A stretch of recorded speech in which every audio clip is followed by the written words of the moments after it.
welcome to the March 13th, 2012 meeting of the Glendale City Council. Can we have a roll call, please? Council members Manukian, Najarian. Here. Quintero. Here. Weaver. Here. Mayor Friedman. Here. Tonight's flag salute will be led by Councilmember Weaver. Please join with me in our flag salute. I pledge allegiance to the flag of the United States of America and to the republic for which stands one nation under God, indivisible, with liberty and justice for all. Please remain standing for this evening's invocation. March is recognized as Women's History Month in part due to International Women's Day, which was just last week. In America, we most closely identify with the struggle of gender equality through our studies of women's suffrage. Jane Addams was a philosopher, writer, and leader in the movement, which granted women the right to vote. 50 years after that right was granted to freed slaves. She wrote that, quote, social advance depends as much upon the process through which it is secured as upon the result itself. We pray that our social advances and our efforts to guide this city follow a process that is one with our goals and purpose. We pray in gratitude for those individuals who have fought for equality and have spoken out against injustice. We pray to give thanks for the women in all our lives who have helped guide us upon an equitable path and taught us that strength comes from conviction and hard work and not by gender. We pray for all our leaders, men and women, and that they may lead us wisely and honorably. Amen. Thank you. Can we hear your report, please? The agenda for the March 13, 2012 regular meeting of the Glendale City Council was posted on Thursday, March 8, 2012 on the bulletin board outside City Hall. Thank you. Next item. Next item is agenda previews for the meetings of March 20th, 2012 under presentation and appointments. Thank you. Ms. Beers. Madam Mayor, members of the City Council, for March 20th, we have no business agenda items for the Glendale Housing Authority or the Glendale Successor Agency. For that evening at 6 p.m. for the Glendale the Glendale City Council meeting, we have 3 items under consent. Director of Community Development. This is the Alex Theater quarterly report from the Glendale Arts for the second quarter of fiscal year 2011-2012, which is October 1st through December 31st of 2011. General Manager of Glendale Water and Power and Director of Information Services. This is regarding the purchase order for the Harris Computer System Support Services. Director of Public Works, this is the 2011 Storm Drain Construction and Replacement Project. Also that evening, we have 3 items under action items. City Auditor, this is a recommendation that comes to you from the Audit Committee to televise all future Audit Committee meetings. Directors of Community Services and Parks and Community Development and Fire Chief, this is a donation of an art sculpture, which is called Monumental, by Michael Kalish to the City of Glendale. City Attorney, findings in support of denial of conditional use permit for 1650 Hasbeth Lane. And lastly, that evening, we have General Manager of Glendale Water and Power, and this is continued from January 31st. This is regarding a proposed water rates restructuring and increases. And that concludes my report, Madam Mayor. Thank you. Next item.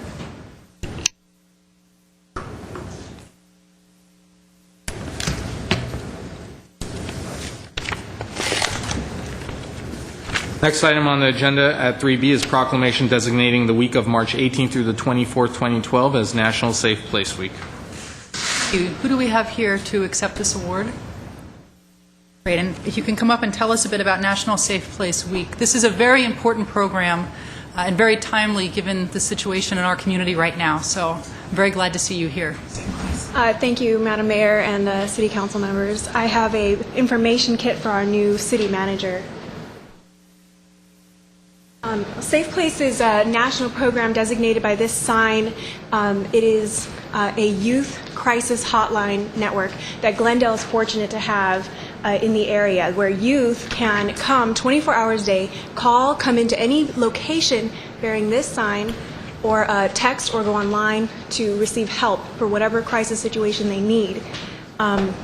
These crisis situations do range from runaway, teen pregnancy, dating violence, and a number of other crisis issues. So we've been very pleased to serve the community of Glendale. We're very pleased to partner with Glendale in many ways. Every public park, every public library, our fire and police departments are all part of this network for youth.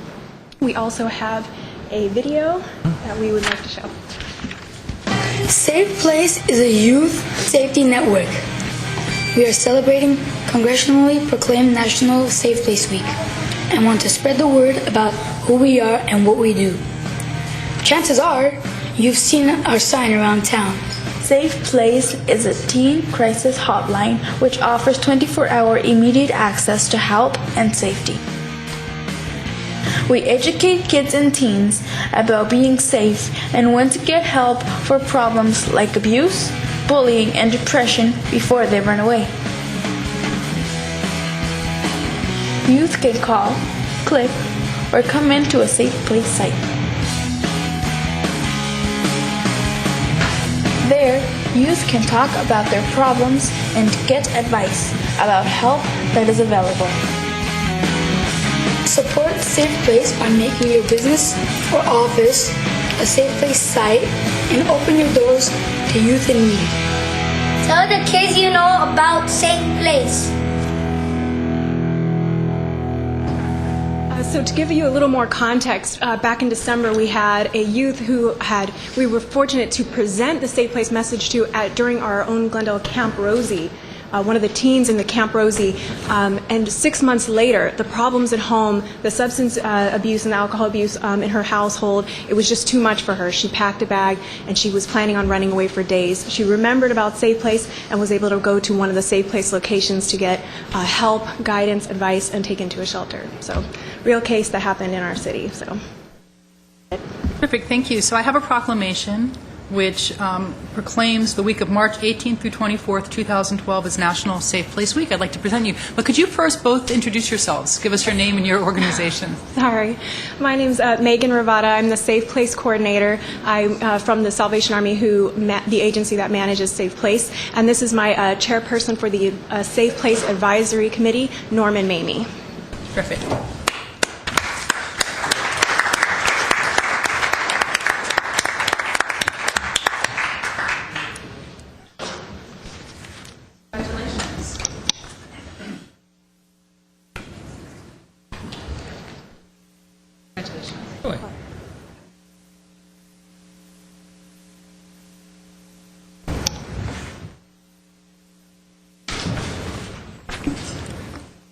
Okay, next item.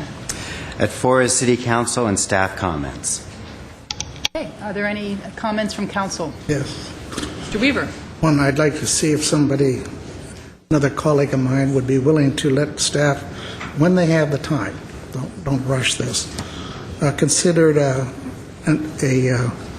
subdivision ordinance that City of Los Angeles adopted in 2005. It's a small lot subdivision ordinance. I don't want to get into details on it, but it's another way of developing housing, ownership housing in the city. We have condos, we have single family, but this is another method. I'd just like to see staff look at it and see if they have any recommendations on it either way. Anybody want to approve us discussing this at some point? Well, I'm willing to discuss it, but I must say I'm going in with not a positive feeling about it. But Yeah, I didn't want to get into details or anything. I don't even have them. Okay, Always willing to talk. so staff, you have a second to stop looking into this and bringing it back to council for further discussion. Yes, ma'am. Just report or whatever. Any other comments? Mr. Quintero? Yeah, I want to remind everyone, Saturday, March the 31st, from 1 to 4 at the Pacific Community Center, which is on Pacific Avenue, a little south of Colorado. We're going to have our annual Cesar Chavez celebration. It's going to be a great program, lots of music and dancing, including little kids from Edison Elementary School that just do an incredible job. Not sure if they're second graders but anyway, they're really great. And there'll be lots of different community booths, the Allen Company, Glendale Memorial, Estoyan Soccer Academy, Verdugo Job Center, the YWCA will have booths there.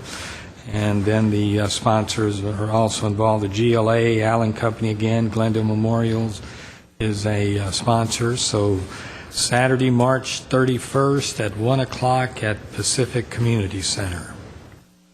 Any celebrities appearing? City council members, city manager, all the local celebrities will be there. Oh, you're right. Actually, there's a special celebrity guest appearance, Palmyra Perez, who's a news anchor with Channel 22. Thank you, Mr. Adjourned. Someone you know? Or?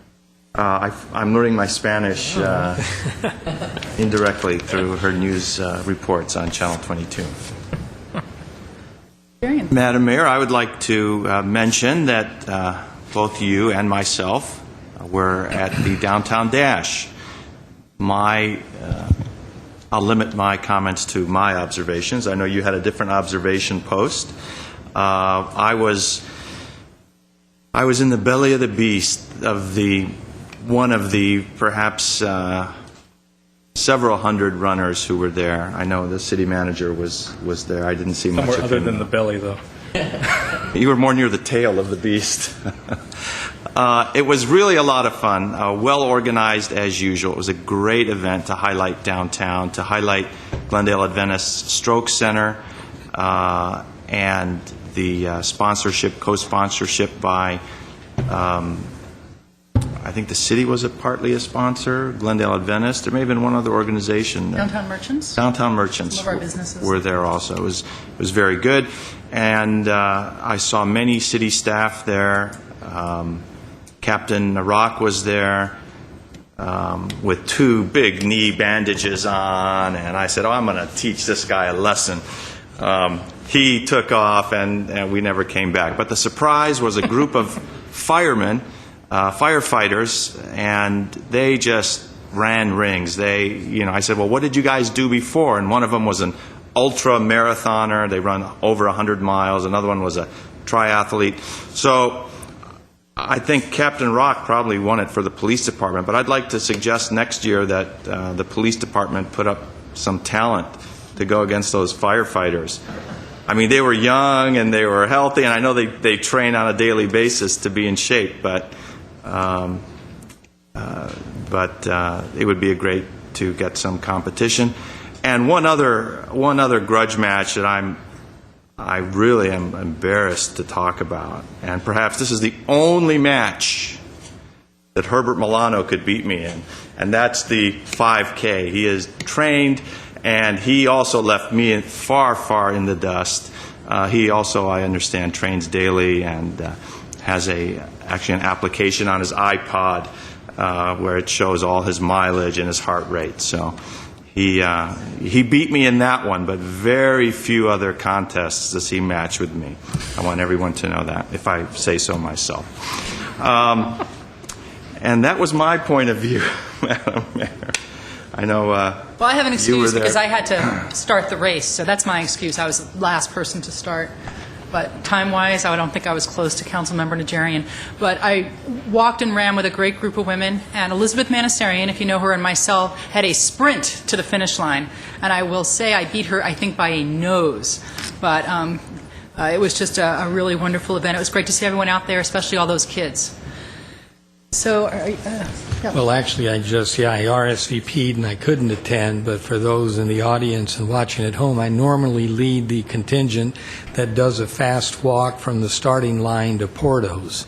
So I'll be there next year to lead that group and head straight to Porto's after. Well, I just have a few comments. Some of you who pay attention may have noticed that I was gone for the last few weeks. I wasn't on one trip. I was actually on 2 trips. Both trips I was representing the city of Glendale, although I'd like to say up front that there was no city of Glendale money in either of these trips. The first trip that I took was to China. I was invited by Tsinghua University, which is the Harvard of China, or at least one of the Harvards of China. They focus on planning and architecture, and they're very interested in how planning is done in the United States. As you can imagine, in a communist country like China, the planning process is very, very different. And there's certainly not the kind of public input into planning that we have here. But one of the things that they're very interested in at this university is sustainability. And when I was there, I also discovered that there's a lot of intermingling, as you can expect, between the government and universities and government agencies. And when I was there, I was sort of I was handled by a government agency whose job it is to keep people in the rural areas as opposed to having them move into the cities, which is what's been happening in China, and it's a really big problem. We were in Beijing most of the time. Beijing has 31 million people. It's one city. The entire state of California is 36 million people. So imagine the entire population just about of the state of California and all the buildings and everything else in one giant city. And that's just one city in China. So it's the scale of that country is incredible. The building that's going on there is incredible. Everywhere you go, there are cranes. And they don't just put up a building at a time. They plan entire cities. And we saw some of the planning that they're doing, and they master plan an entire city where a small city might be 2.5 million people. And that's considered a small city in China. And they'll say, but we want to keep people here, so we're going to make it 9 million people. So we have this plan for a 9 million person city, and we're going to build it all. And we're going to build it all at once. And that's what they do. Before the people are even there, they build this huge city.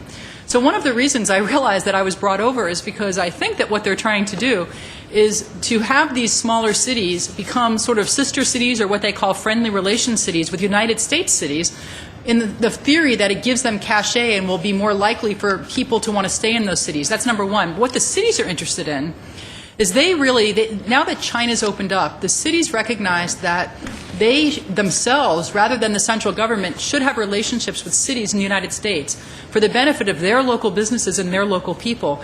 They feel like if they can find cities to have these relationships with, they can make trade easier between the United States and their city, business easier for their local businesses, the exchange of technology, of things like how we do planning, of how we do policing. They're interested in sharing all of that. So the city that I went with, and if you could show the first slide, GTV6, I just have 4 of these, is what's called the Solar Valley. So they said, you in the United States and California, you have Silicon Valley, but we have Solar Valley. So this is a small city of a couple million people where the new part of the city is powered completely by solar and wind power. They claim that they're completely off the grid in terms of coal or nuclear or any other type of power. Now, these are just some buildings, and you can see these huge solar arrays over the top of the buildings. And what you can't see is that every single light post in the entire city also, besides having solar voltaic powering, it also has a wind turbine on top to give extra backup power. They also have a solar museum in the city. I think the next slide maybe shows that. This is a display inside the solar museum that shows some of the buildings that exist in this city. One of them that I thought was the most interesting, and I think it's on the upper left, is a solar voltaic factory that manufactures solar panels. The entire factory is completely automated. It has no workers. And the entire factory is completely powered by solar power. This city, which is called Dezhou, and it's spelled D-E-Z-H-O-U, is interested in being what they call a friendly relations city with the United States. And what they've offered to us, and this is the beginning of a process. It's the first time that we've met with them. I don't think there's anybody in this city from Dezhou. But what they're interested in doing is a couple of things. First of all, they said if we become a friendly city with them, they would be interested in sending one of their city employees here, and they'll pay for them to be here for a year to kind of learn from us, and they'd like them to be in our planning department to see how we do planning and to share that information.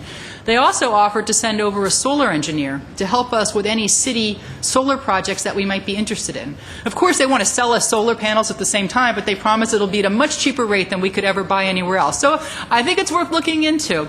Now, what else is interesting is this new solar city, and you can see there's a lot of huge projects. There's an arena, there's the solar museum, there's all kinds of stuff. The factory, it's all privately owned.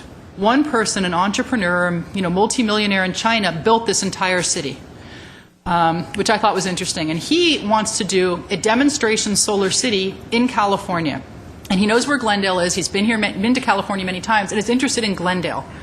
And he needs about 8.5 acres, and I'm going to throw this over to our economic development team, and I'll put you guys in contact with him. He's looking for about 8.5 acres to do a small solar manufacturing facility and a demonstration site they do all kinds of innovative lights that are solar power, that are solar lights, things like that. So it's potentially something that would create jobs here in the United States. It was interesting. I said to him, well, labor is so much cheaper in China. Why are you interested in manufacturing in California? And what he explained is that the cost of shipping and importing is so expensive that they've crunched the numbers, and it's cheaper to pay American labor wages to do something here in this country than to import these panels, which personally I think is good news for the United States.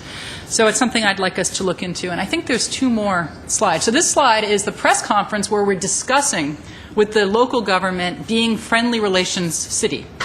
It was a big deal, as you can tell, and very formal, and you can see the news camera. It was covered by their local news and ran for the next several days.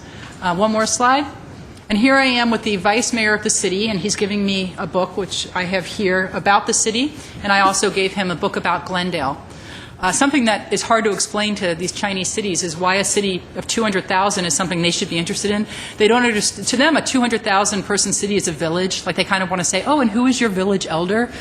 You really have to explain to them that we don't have 31 million person cities in the United States. There's no equivalent. And they kind of get it, but it's hard for them to understand, how that works. But it was an interesting experience for me. I feel like it gave me a new perspective on governance in America, since I've learned about governance in China a little bit. And I think it's an interesting opportunity to perhaps have some kind of a relationship with the Solar Valley of China. So they are interested in the next few months of sending over a team to talk to our city about solar. They want to see what we're doing, and they said they're willing to share all that they've done and to show you that they've been able to power an entire city just by solar and wind. So I think it's worth our Public Works Director sitting down and talking to them. So that's trip number one. Trip number two, which I went to 2 days after returning from China, was a trip to Washington, D.C. I went with the Los Angeles Chamber of Commerce every year does something called LA Connect, where they bring a bunch of mostly business leaders, but also civic leaders from the Los Angeles region, not just the city of LA, but the Los Angeles region, to Washington, D.C., to basically bring the most important concerns of the region to the legislators in Washington. 2 years ago, I think it was, or last year, the city made a budget decision to no longer have a federal lobbyist in Washington, D.C. But in my mind, that doesn't mean that we stop communicating with Washington, D.C., because there's a lot of pressing issues that we have that are dealt with on the federal level. So it's very important to keep that presence. And this was an opportunity for me to go to talk about the region's issues and Glendale's issues without it costing anything to the city of Glendale. I went as a director for the Metropolitan Water District, whose board I sit on behalf of Glendale, and I was on their water team. They had different teams. They had housing teams, they had economic development team, and I was on the water team. And because of that, I was able to talk about some of our very pressing issues, like chromium-6, which is an issue in many states across the country, but a surprising number of our legislators in Washington don't really know much about the issue. And we're important because, as you've probably read in the newspaper, we're testing experimental removal systems that are the first of their kind in the country. And believe me, and I didn't realize this until I went to Washington, there are senators from other states like New Hampshire who know what's happening in Glendale who are watching us. So I thought it was very important to go there and to talk to them about what we're doing and to really push them to continue to fund these programs, because they're not just going to help Glendale. If they work, they'll help the entire nation. We also talked about hydropower along the Metropolitan Water District system.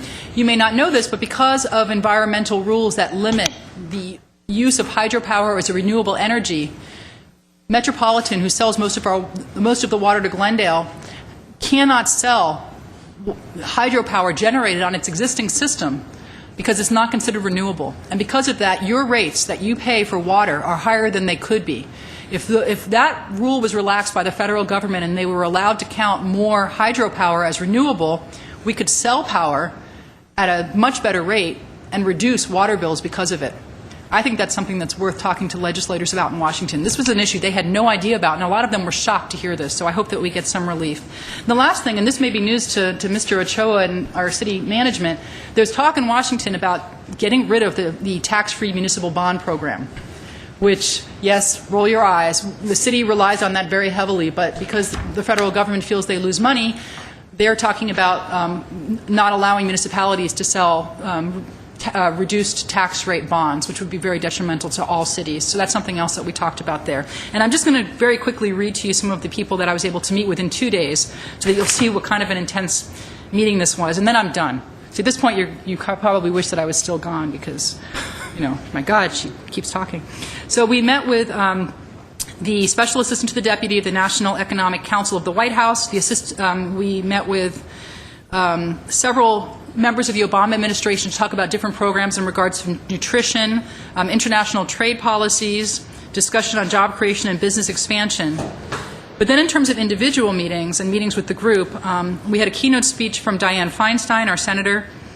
We then had an individual meeting with Representative Jeff Denham, Representative Bob Gibbs, Lim Abramson, who's a senior legislative assistant from Barbara Boxer, a bunch of people from the Senate Energy and National Resources Committee, a bunch of the Environmental Protection Agency folks, mostly talking about chromium-6 in that meeting.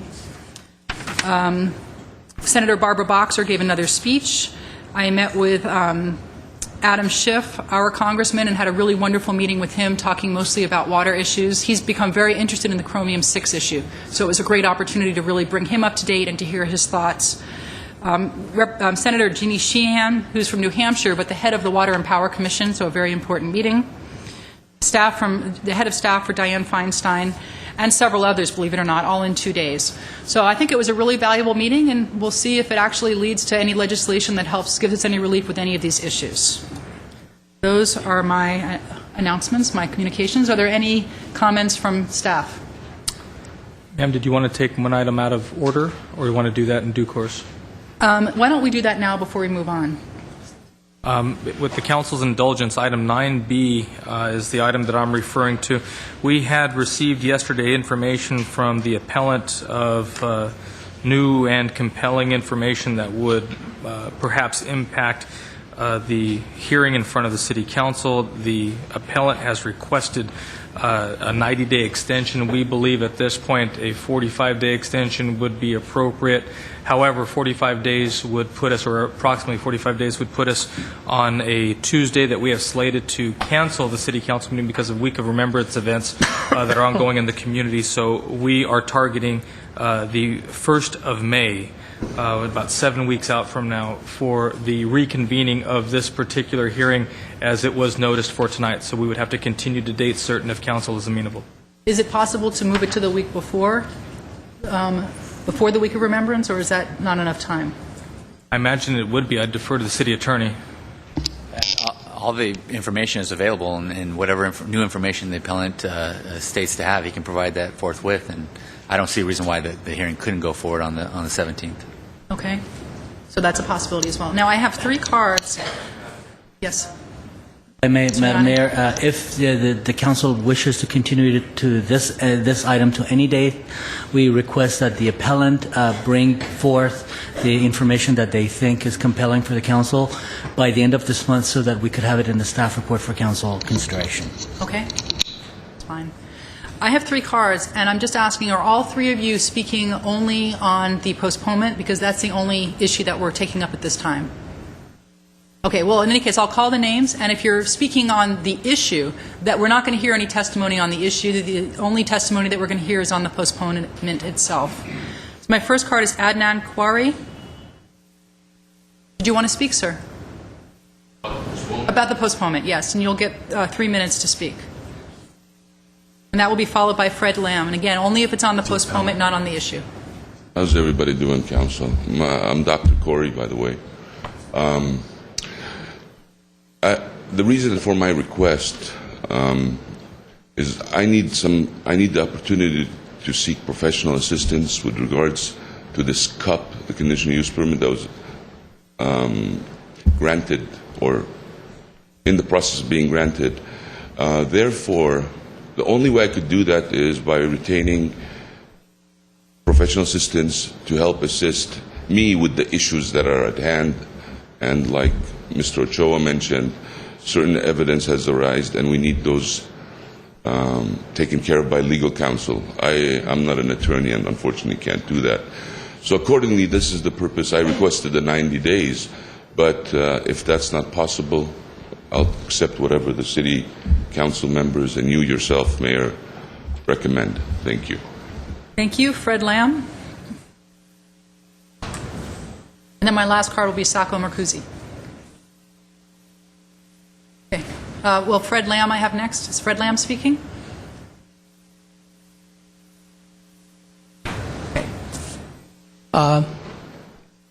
Good evening, Madam Mayor and members of the City Council, staff. If I may speak not in order, because I'm the project architect, I have probably a little bit more information.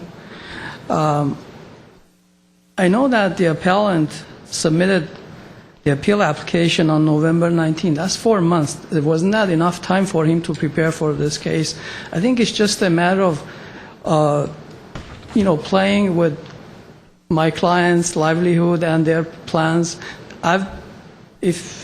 I I'm sure that Councilmember Weaver will remember when I was here 2006, where we were doing the lot line adjustment for the same project.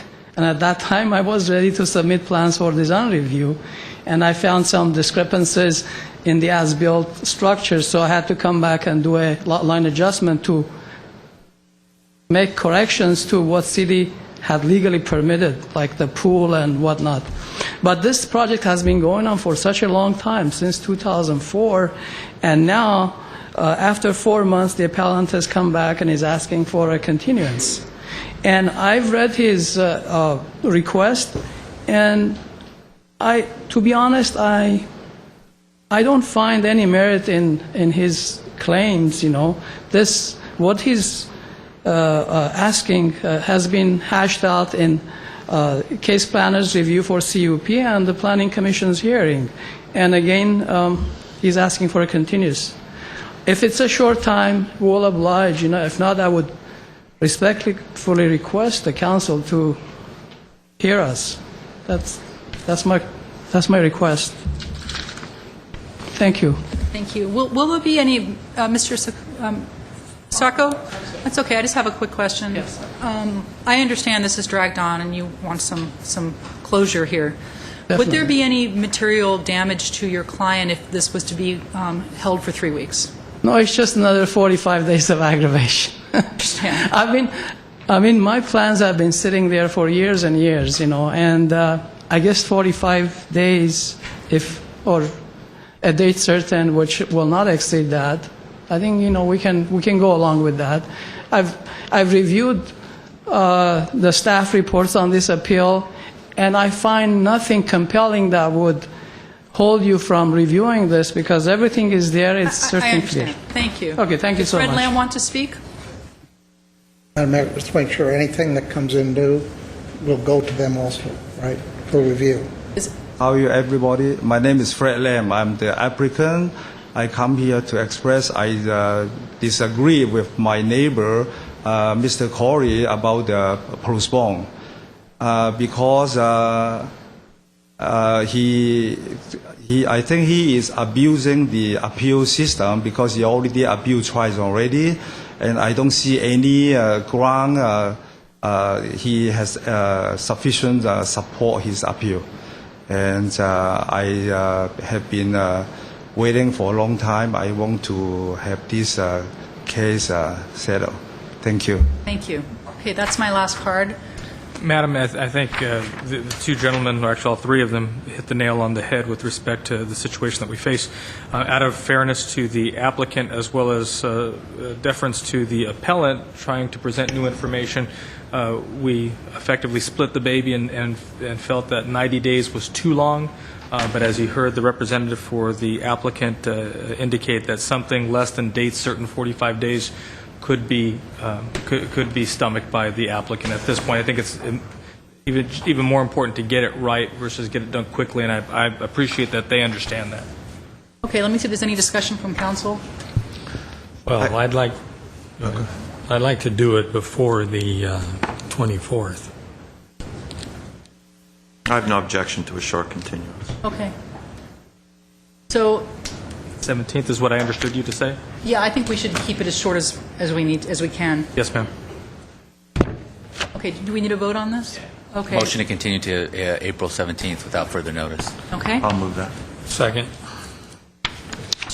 Do we need to ask the appellant and the applicant if It probably wouldn't hurt to do that. Okay, we're talking about April 17th. Can I just, by a show of hands from the applicant and the appellant, does anybody have a problem with that particular date? You're out of the country, your child's giving birth, nothing like that? You'll be here? Okay, so we're not moving it again, April 17th. Can we have a roll call, please? Council members Manukian, Najarian, Yes. Quintero, Yes. Weaver, Aye. Mayor Friedman. Yes. Okay, next item, please. Next time we return to the consent calendar. The following items are routine and may be acted upon by one motion. Any member of council or the audience requesting separate consideration may do so by making such request before a motion is proposed. And I have a request to pull 5B. I'll move the remainder of the consent calendar. Second? Okay, roll call, please. Council members Manukian, Najarian, Yes. Quintero, Yes. Weaver, Aye. Mayor Friedman. Yes. Can we hear 5B, please? 5B is Director of Public Works regarding East Glen Oaks Boulevard and adjacent streets rehabilitation project in connection with spec number 3465. At B1 is resolution adopting plans and specs and directing the city clerk to advertise for bids. Thank you. I have one card. Mike Mohill.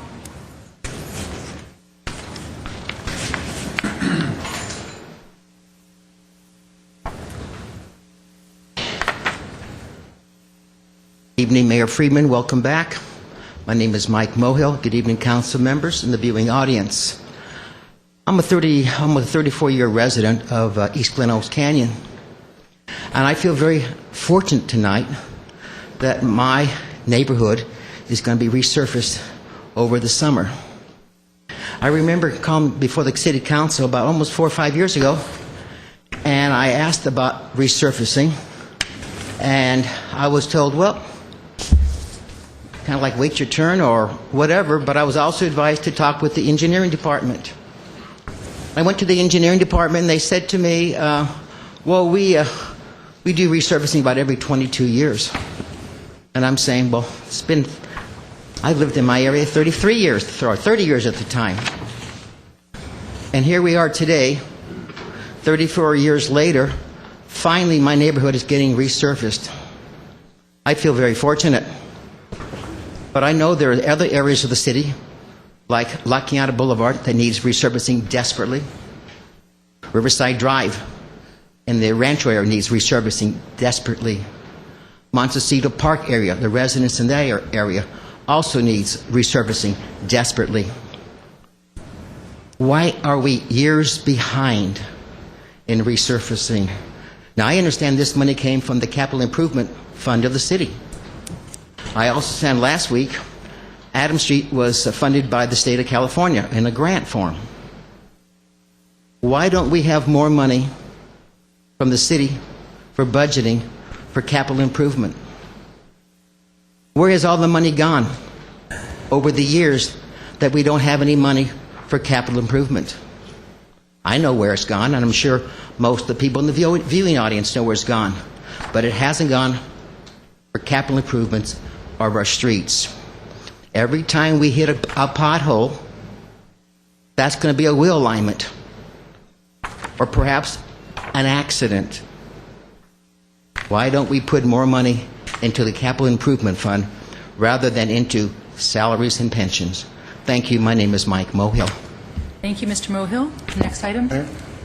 We need a motion and a second. 5B1 with a statement. I don't know what Mr. Mohill's comments had to do with the advertising of the plans and specs to do the work. It was back on pensions and salaries again.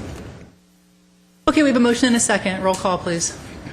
Council members Manukian, Najarian. Yes. Quintero. Yes. Weaver. Aye. Mayor Friedman. Yes. Next item. Next item on oral communications. This is a 3-minute event announcement portion. We will have the full 5-minute portion at the conclusion of all city business. Thank you. I have 3 cards. My first card is Camille Levy, to be followed by Jacqueline White.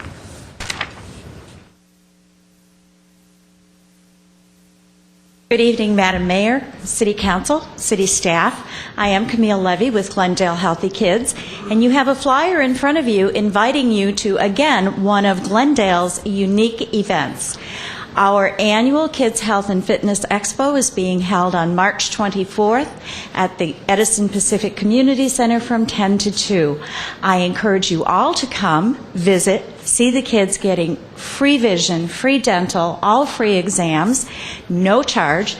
Former Mayor Larry Zarian's favorite 4-letter word, free.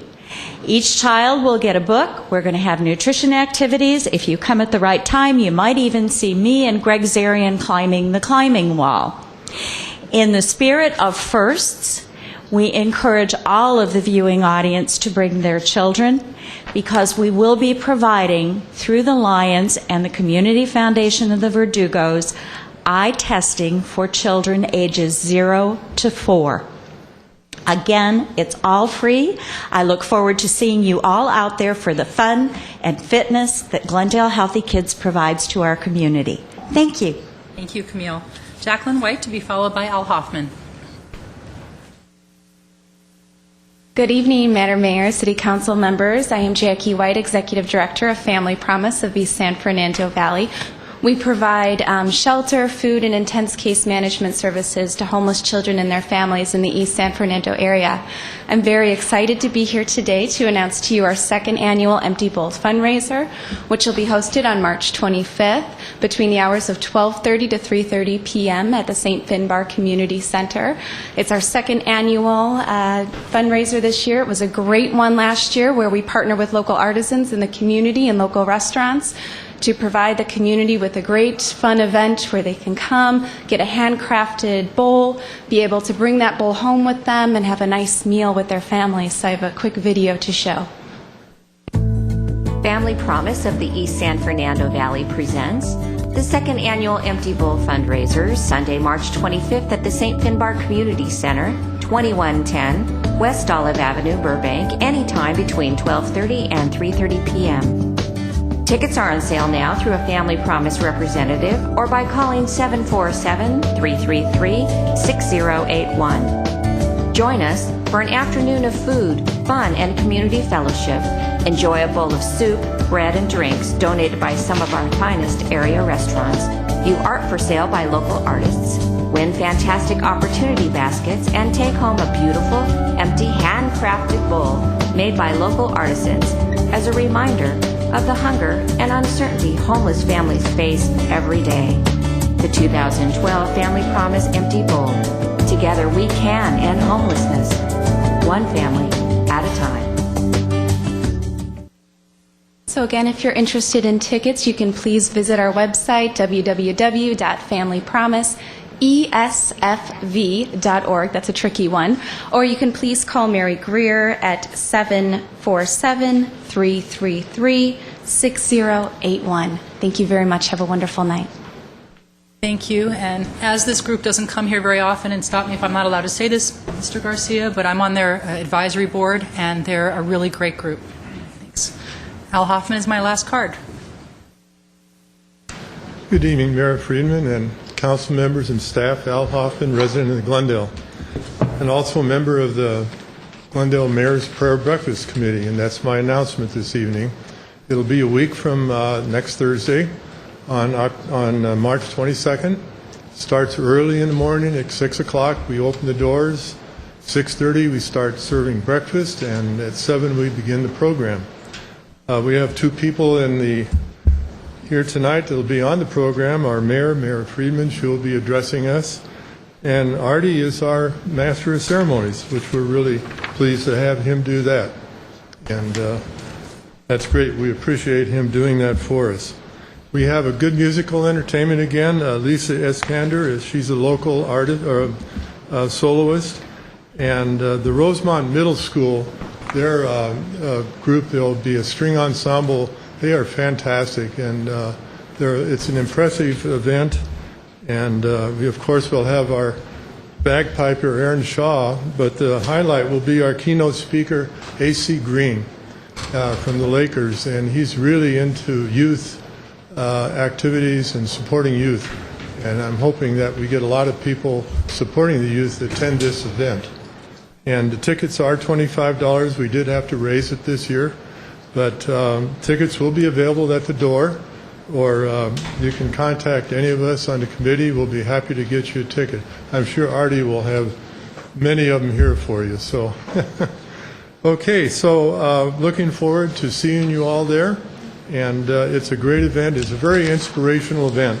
I know I always go away feeling really good when you hear everything that goes on and what we do for the community. So hopefully you can all attend.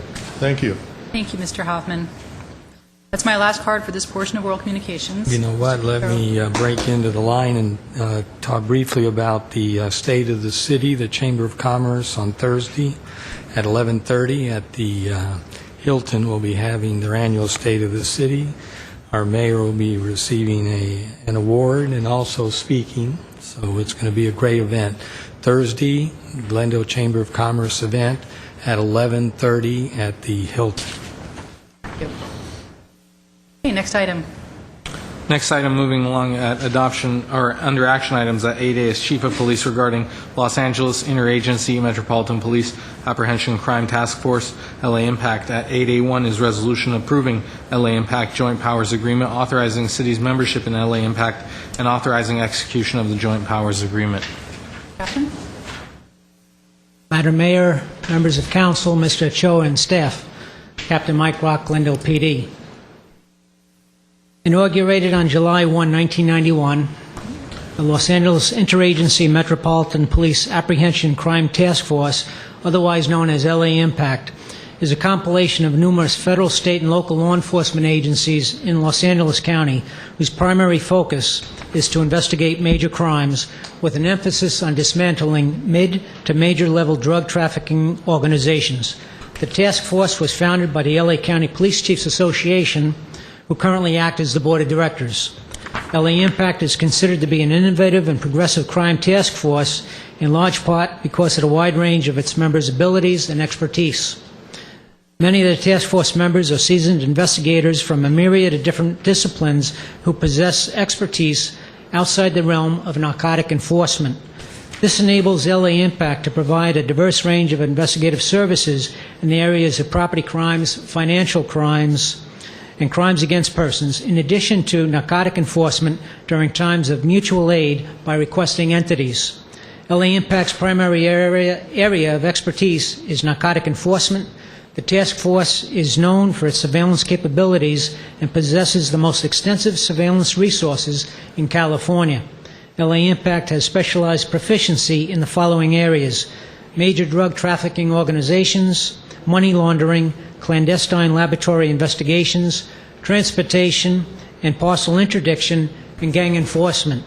LA Impact is also the primary clandestine laboratory response team for Los Angeles County.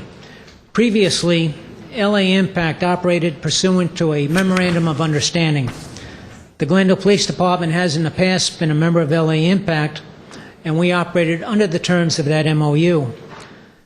Because of fiscal and operational concerns, our agency has not assigned a detective to LA Impact for several years now. In order to function more effectively and in order to address the risk management concerns, LA Impact is now operated pursuant to a joint powers agreement.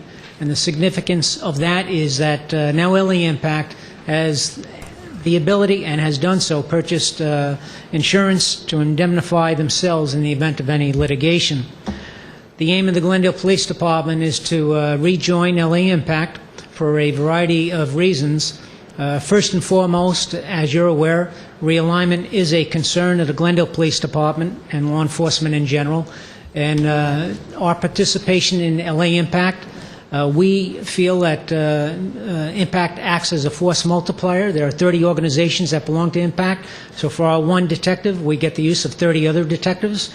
If we have an issue in Glendale with realignment, the parolees being released into the city, much like the Marshals Task Force, this is another regionalized effort that we can draw upon to assist the city of Glendale and our residents in dealing with the collateral issues that are due primarily to realignment. So we feel that this is good public policy to rejoin LA Impact at this time, and we're pleased that they have addressed the concerns that we have had with them previously. And with that, stand ready to answer any questions you may have. Are there any questions from council? Move 8A1. I'll second it and comment. I'm very happy to support this. As Captain Rock says, I mean, we're basically teaming up with other law enforcement agencies that are going to give us a lot more firepower, so to speak. Yes, sir, absolutely. Okay, we have a motion and a second. Roll call, please. Council members Manukian, Najarian. Yes. Quintero. Yes. Weaver. Aye. Mayor Friedman. Yes. Thank you. Thank you very much. Next item, please. Under hearings, at 9A is appeal of standards variance case number PVAR 2010-009 and conditional use permit case number PCUP 2010-020 for property located at 3431 Linda Vista Road. At A1 is motion sustaining the Planning Commission's decision to approve. At 9A2 is motion overturning the Planning Commission's decision and denying applicant's request for a standards variance and conditional use permit, adopting and incorporating by reference the findings made by Planning Hearing Officer in his 2 decision letters dated April 19, 2011. Thank you, Mr. Hagani. Yes, Rather Duong, the case planner, is going to give you the history of the case and the staff's recommendation and analysis. Mr. Wolfgang Kraus, who was the original hearing officer initially, is here in case you have any questions of him. Otherwise, he will not be giving any presentations. Thank you. Madam Mayor, the city attorney has asked us all to declare if we've met with either the applicant or the appellant in the case, and I have not. I did bring evidence. I did visit the site, and I did my homework and asked staff the question that I needed in order to come to this point in time tonight before I have your testimony. Thank you. Thank you. The appellants had asked me, the neighbors, had asked me to meet them at the site so they could show me their concerns. I did have that meeting. I did have staff with me, Mr. Rather and also Mr. Foy. We did not discuss the project, but I did hear their concerns. I'm coming into this hearing only with the information provided to us in the packet. I visited the site, but I didn't meet with either party, but I did visit the site and take a look visually. And my question is, where did that rock that Mr. Weaver has come from? Did that come from public land? Or No, this came from the pad. From the actual pad? The actual pad. Do you have permission from the owner to take that? I'll be glad to give it back to him tonight. Otherwise, I'll use it as a paperweight. Hey.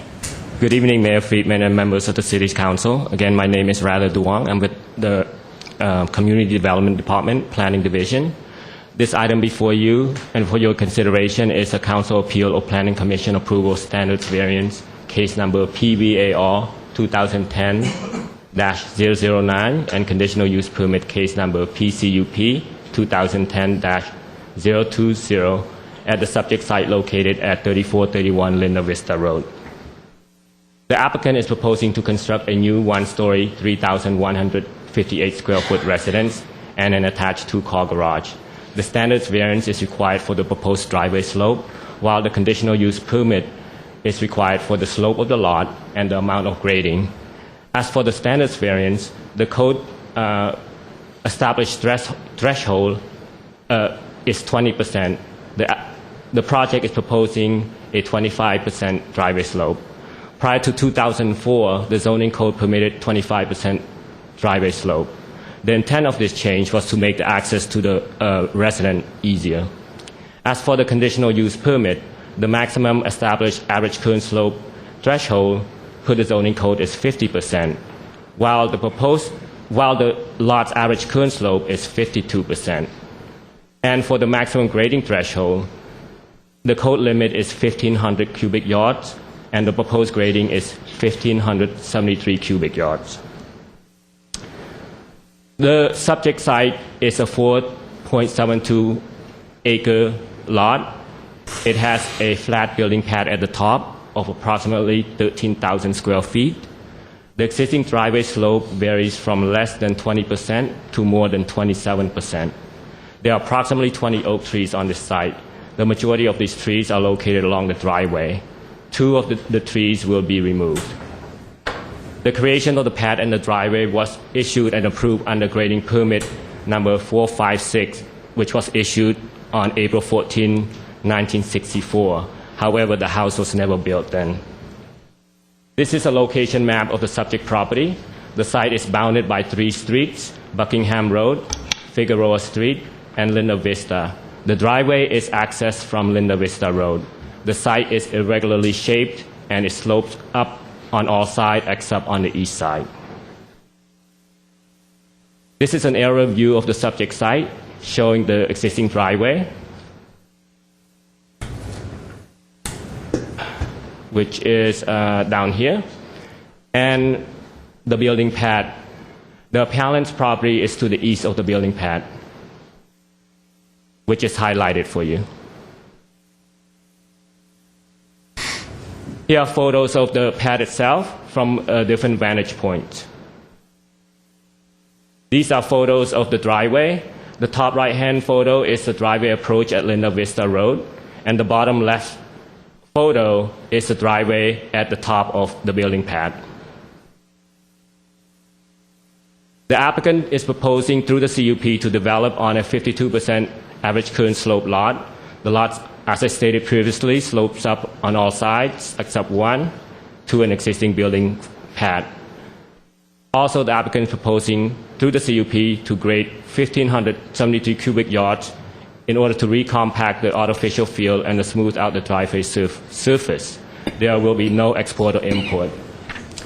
The standard variance is to provide a maximum slope of 25%. The driveway as it exists now is about 500 feet long, with the proposed slope ranging from 14.7% to 25%. The proposed 25% slope covers approximately 120 linear feet of the driveway. This is a site plan of the subject property with the proposed house, just to give you reference points and its relations to the streets and the building pad. Here's a floor plan of the proposed residence. This is a contemporary style house, 1 story in height. It will be about 15 feet 8 inches high. The following sets of drawings will demonstrate the differences between the proposed 25% driveway slope and the code required 20% driveway slope. These two photos show the proposed 25 driveway slope. Under this proposal, the required retaining wall will be located at the start of the driveway, which are shown in the red lines. This option would involve less grading and disturbance in general to the oak trees. Here's a section through the retaining walls, which range from 2 to 2 feet high, as proposed at the 25% slope. These two drawings demonstrate that if the driveway is to be graded to a lesser slope, it would require retaining walls on both sides of the driveways from the start to the end of the pads. As you can see also, there will be successive retaining walls on either side, which again are shown in the red lines. This option would require more retaining walls, more grading, and also some of the retaining walls may exceed the height limit by the zoning code. What about the oak trees? Would those retaining walls harm any of the oak trees that are on site? Under the 25% proposed slope, that the impact to the oak trees have been reviewed by the arborist of record, and the report has been agreed upon by our City Urban Forestry Division. I'm asking about the 20. The 20%, that has not been reviewed or provided in terms of the impact it would create under that scenario. Here are sections to the retaining wall under the 20% slope. You can see the multiple retaining walls, and also the pads. If the driveway is to be graded to the 20% slope, there will be a change in grade of approximately 10 feet when the driveway end meets the building pad. So in summary, the planning hearing officer denied the standard variance based on the following rationale: that grading on steep driveway was not considered a hardship, and that steep slopes are common, and the applicant did not demonstrate that there were exceptional circumstances, and that steep driveway increases the demand for on-street parking. And finally, the code required driveway slope ensures that convenient and usable access to required parking. And because the variance was denied, the CUP for the lot slope and the grading were also denied. In summary of the Planning Commission decision, the Planning Commission overturned the planning hearing officer's decision with the following rationale: that the proposed 25% slope is a more sensitive development involving less grading and fewer retaining walls, that the 25% slope is only for a portion of the driveway, which is located closest to Linda Vista Road, and that fire protection will not be hampered, and finally, a developed lot poses less fire danger than a vacant lot. The appellant, in filing the appeal application, largely repeated the reasons of the planning hearing officer in denying both applications. However, the appellant also stated that the proposed 25 driveway slope would place real and significant risk to the public concerning traffic and fire safety, and that it also creates inconsistencies in the zoning code regulations and land use decisions. Finally, in general, staff position in analyzing the project is aligned with the Planning Commission's. Staff believe that the proposal is a more sensitive alternative, and that the 25% slope is only a portion of the long driveway, and that older hillside homes have similar driveway slopes prior to the zoning code change. Therefore, the proposed slope is not unique but consistent with other driveways. And finally, fire access would not be compromised due to the 25% slope per the fire marshal testimony. Also, the fire chief is here to address any concerns or questions about fire safety. And that concludes my presentation. Staff recommends that the City Council sustain the Planning Commission's approval. Okay, before we go to the fire chief, I'm going to bring up next. Are there any questions for Mr. Rather? I have a question Yes. on the design. Can you go back to one of those earlier where you showed the grading? Okay, back one. Okay, so that darkly colored portion of the driveway in the upper left. This? Right. This is the proposed area for the pavers to mitigate some of the concerns for the oak trees. What's to the immediate left of that? Is that a steep hill? Yes, it drops. What protection is there? Is there a retaining wall or something that prevents a car from going off that into the canyon? There are no walls at this moment. I'm sorry? There are no walls on this property. Does anyone who saw that design have any question about that? I mean, was that a concern about safety, going off a cliff on a 25% slope on a turn in the dark? The concern has been expressed as, and has been expressed by, I believe there's a requirement by the Public Works Engineering Division, should this project is approved and the driveway improved. So we haven't gotten there yet? Yes, exactly. Curbs would probably be required. There's a, maybe the planning director can answer later. There's a comment by the dissent in the Planning Commission hearing, and she mentions that nearby cities, well, she mentions that a 20% driveway slope is generous compared to other nearby cities, including LA and Pasadena. So those nearby cities actually have a tougher ordinance that we do, or the same? I don't know if Rather has done any research to see, but I do remember that as recently as when we changed to the 20%, we discovered that the city of LA has a less generous slope. However, the way that we have done our slope, the entrance and the exit from the actual driveway, we have our building official has added additional standards that are more than what those other cities do. In other words, we require more engineering at the entrance and exit from the driveway that will compensate for the difference that you might see with other cities' zoning codes. And obviously, I mean, we went, the staff worked on it, the city council approved it. We obviously came up with a number that we thought was fair, that we thought would work for developer, community, property owners, et cetera, and set it at 20%. As a standard, right. Any other questions for staff at this time? Art. Yeah. Okay, thank you. I'd like to have Chief Scoggins come up next.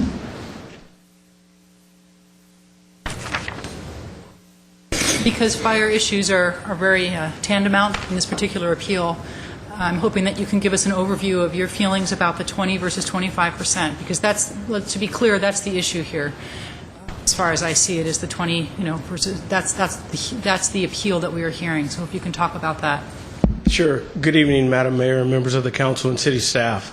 When when we reviewed the project, we were focusing on a couple of things. Access to the site and water supply.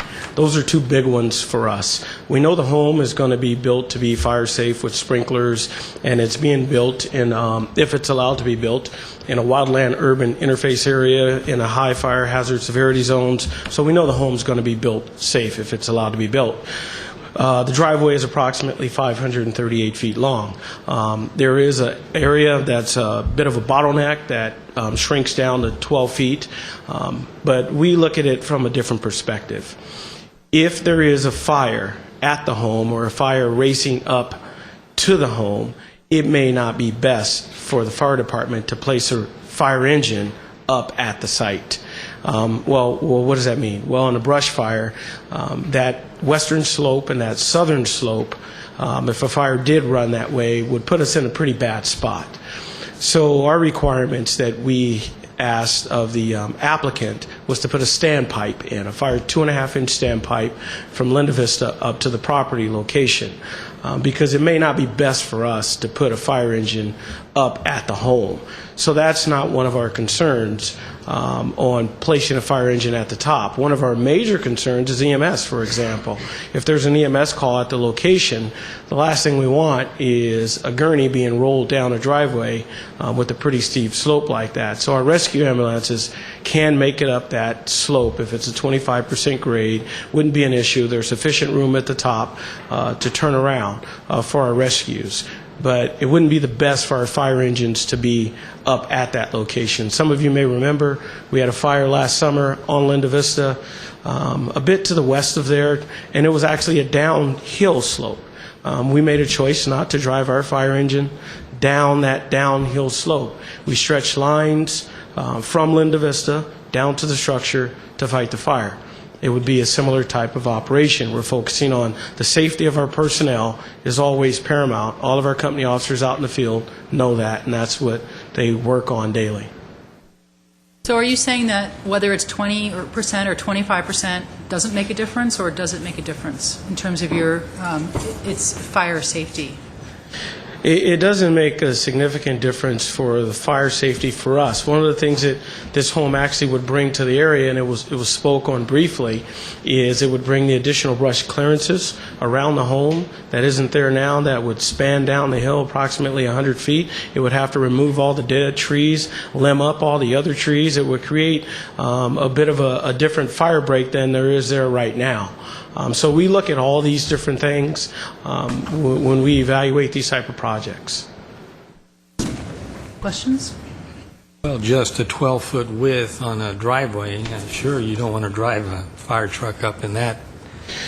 We get through some pretty tight spots. Our fire engines, mirror to mirror, are 9 feet, 6 inches wide. So that bottleneck of 12 foot, it would cause us to pay attention.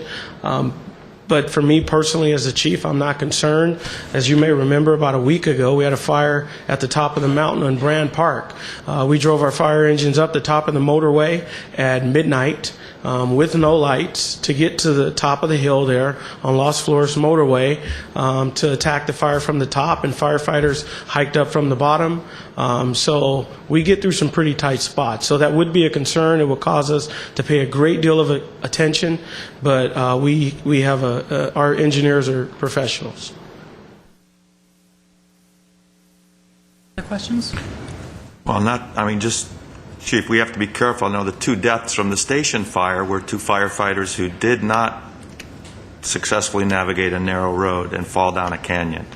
So I understand your crew does an excellent job, but it certainly is a risk for firefighters. Just to throw that out there as a historical context. Absolutely. The situation surrounding those deaths at the station fire were very different from a driveway 538 feet long that most likely we'd be operating from Linda Vista with our fire engine, pumping the standpipe from Linda Vista to the home, and deploying hand lines up at the site.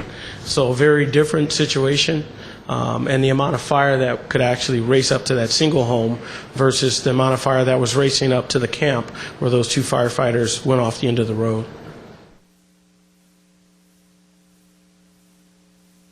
Other questions?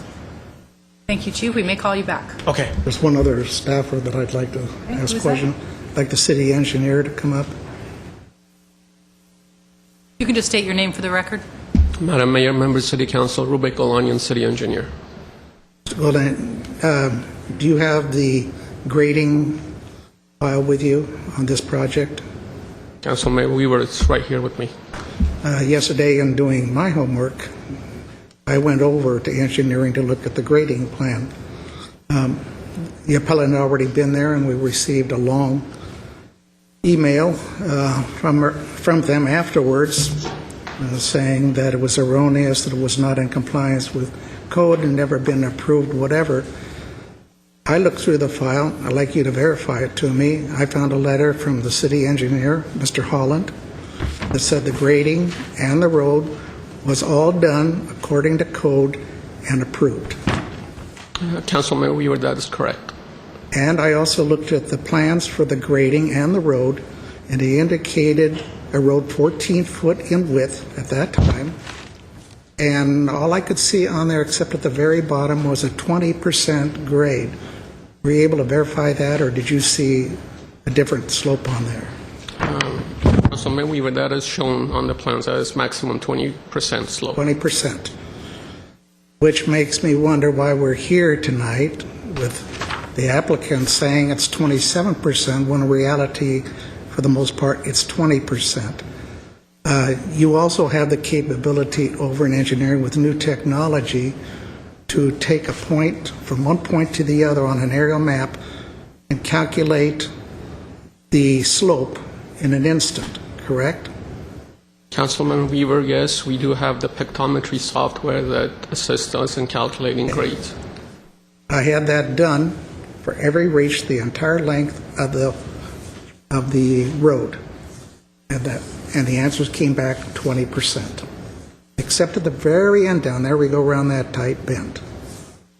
So again, what are we sitting here talking about 27% grade when it's been verified it's only 20%? Thank you, Mr. You're welcome. That's a good question. Sure is. Why are we talking about that? Because a portion of the driveway, based on the record we have, is in fact more. For that reason, we have to examine the entire driveway and deal with the portion that is more than 20%. Mr. Agani, did you request the grading file from the storage area that's off campus? No, we did not. So you didn't look at that? I did.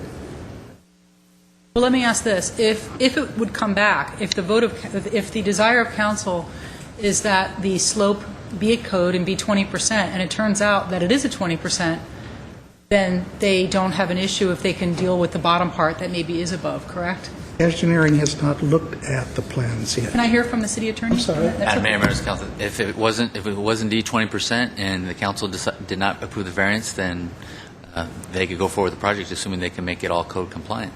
But I think what staff is saying is that they believe a portion of it is over 20%, and so that's what requires the variance. Okay, so it sounds like there's a disagreement here. Mr. Weaver believes that that portion, that large portion that you were talking about, the 250 feet, is actually only 20% slope. And it hasn't been verified, it sounds like, except by going by records. The city engineer signed off on it as being completed per the plans. So where did the 27% come from? It has come from the applicant. The applicant has provided that information. We have had no reason to second-guess the applicant to the extent. In other words, the applicant wouldn't apply for a variance that they didn't need, so obviously they Good felt question. they needed it. Why? So, how long ago was that record, Mr. 64? 1964? When it was for, he signed off, Mr. Holland signed off in 64, except the remainder of it was signed off in 72 because a bond had been posted for $2,000 for the project. The owner-developer did not bother to clear it off until 72. There was about 100 cubic yards of material excess that was taken down and placed on the corner of Linda Vista and Buckingham. Staff went out and later looked at it in 72. Every growth had covered it totally, and they determined to leave it on that corner there. As far as I know, it's there today. So is that correct? Yes, Madam Mayor, Member City Council, Councilmember Quintero.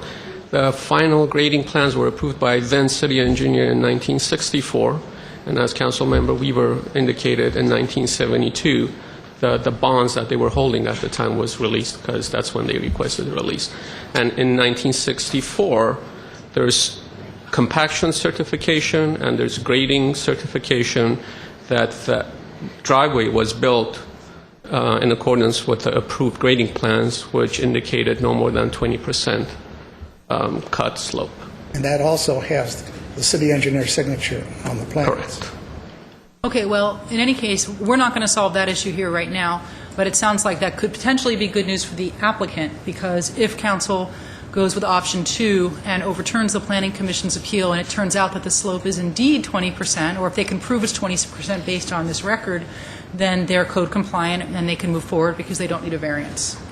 So we'll just make that clear. But we're not going to solve the issue tonight about what the slope actually is at this present time. So let's not even get into that. It is a major factor, Mayor. It's a major factor, but that would be something for them to show the city at the point at which they're moving forward. And if it is 20, they don't have to build any retaining walls either. Mr. Haqqani. Madam Mayor, however, for the sake of our ability to work with the applicant going forward, we request that we rely on the information that they have provided, such that if during construction if for example, the City Council approves the slope at 20% and during construction we discover that it's more than 20% for any reason, then that causes all sorts of complications. Therefore, we request respectfully that you make the decision based on the information that the applicant has provided in the application packet, which is that at certain places it's more than 20%. In lieu of what is of record in the city's files? Yes, because in our experience, from time to time, property sites have been changed over time beyond the level that was originally recorded, and we have until such time that the construction begins and our inspectors are on the site, sometimes we don't know of those changes. And in this case, we rely on the latest information, which is what the applicant has provided. So for the sake of the convenience of the process, we request to stick with the numbers that we have on the record. May I ask one other question? Why would if it was 20%, why would the applicant put down 27% and go through this process? I cannot answer that question. You might want to have that question from the applicant. Well, for myself, that document dating back to 64 is 48 years old. I would assume that by now we're a little more clear and exact in our measurements. So I'll take the applicant's Mr. Quintero, like you know, Hoover Dam, a lot of engineering things were built before 64 and are still standing. Yeah, so are the pyramids. Okay. In any case, we're not going to solve this tonight. Yeah, and that's another engineering marvel. Okay. That's good. Are there any other questions from staff at this time? Okay, I'm going to open the public hearing. Now, I want to set a few ground rules because we have a lot of people here and everybody's very passionate and excited. I would like, for the benefit of us being able to hear, because it's sort of an echo chamber in here, also out of politeness, that we don't applaud, laugh, boo. Let's give everybody their respect. Believe me, people's applauding or not applauding does not affect us. It doesn't sway us. So please try not to do it. Let's give everybody respect here in this room. And secondly, I'm going to give everybody 3 minutes. However, we have a lot of speakers. And what I'm asking is that you not repeat what other people have said. It's fine to say, I agree with that guy who spoke 3 times before me, put me on record, so we can get through this. Because from my experience, the longer it goes on, the more tired sometimes council gets, and maybe you don't get as good a deliberative process. So everybody will get 3 minutes, though, and if you want that time, that's perfectly fine. We will ask questions if we have them. We may call people back if we have other questions. So everybody will be heard. Madam Mayor, I told you there's 2 questions I'm going to ask everybody that gets up here. I'm here to make a decision. I've done as much homework as I can. I spent 12, 14 hours on this, plus researching in the offices. You're here to give me additional input to help me make a decision. So in doing that, 2 things I want to know from everybody. How far away do you live from the project site? 5 miles, 10 miles, next door, whatever. And second, what do you specifically like or object to on the project. Saying you object to it doesn't give me anything to work with. So tell me what your specific objective is, if you would. Thank you. Madam Mayor? Yes. If I may, the only comment I was going to add in terms of the timing is that if the applicant or the appellant would like additional time beyond the 3 minutes, provide some latitude for that, and that they be given the opportunity to go first. And it's up to you whether you just allow that one applicant, one representative per applicant, or give them an allotted time for their whole team. That's kind of what we did last week, but at the minimum, we have to give the applicant and the appellant the first go-around and maybe give them a little more time if they need more than 3 minutes. Okay, so I'll ask, and I'm going to ask one more question before I ask them to come up, but I'll ask the applicants and their team to come up first, and we'll start out with 5 minutes, and we'll see if there's more questions, and I'll do the same thing with the appellant and their team, if they have a team, and then we'll go to the individual speaker cards after that for the 3-minute portion. Can you just briefly remind the audience exactly what the issues are here so that people stay on topic, because this is not about the design of the house. This is, there's a lot of things this isn't about, so I want people to know what we are discussing so that they can really target their comments. Sure, and Mr. Agani can chime in if I miss anything, but essentially the two permits that are before the council, and this is a de novo hearing, are the conditional use permit to allow the construction of the house because the slope exceeds 50% and the grading exceeds 1,500 cubic yards, as well as the standards variance for the slope of the driveway.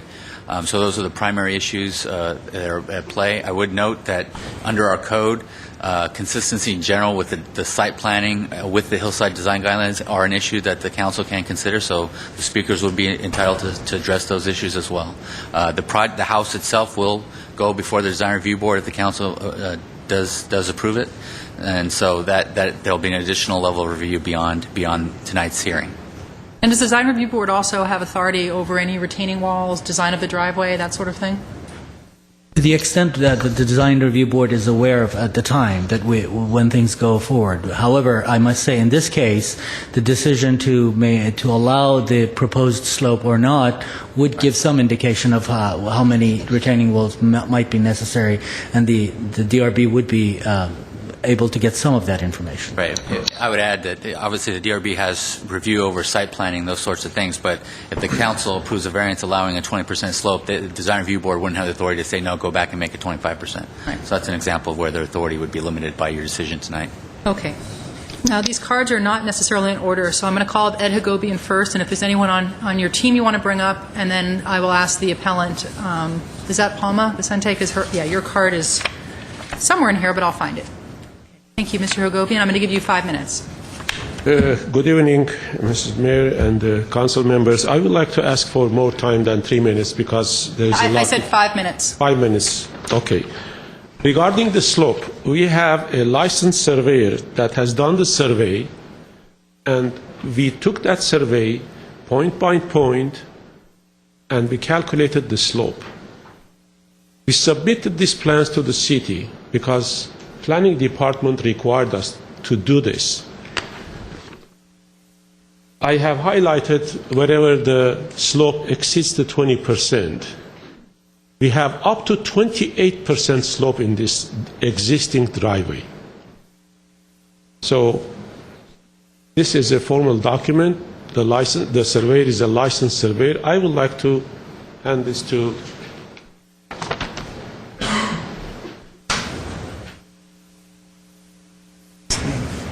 I would like to mention a few things here that existing condition of the lot is a hazardous situation because there is a lot of brush there that can cut fire, and some neighbors in the hearings, they were complaining that when it rains, the water goes all the way down to their houses.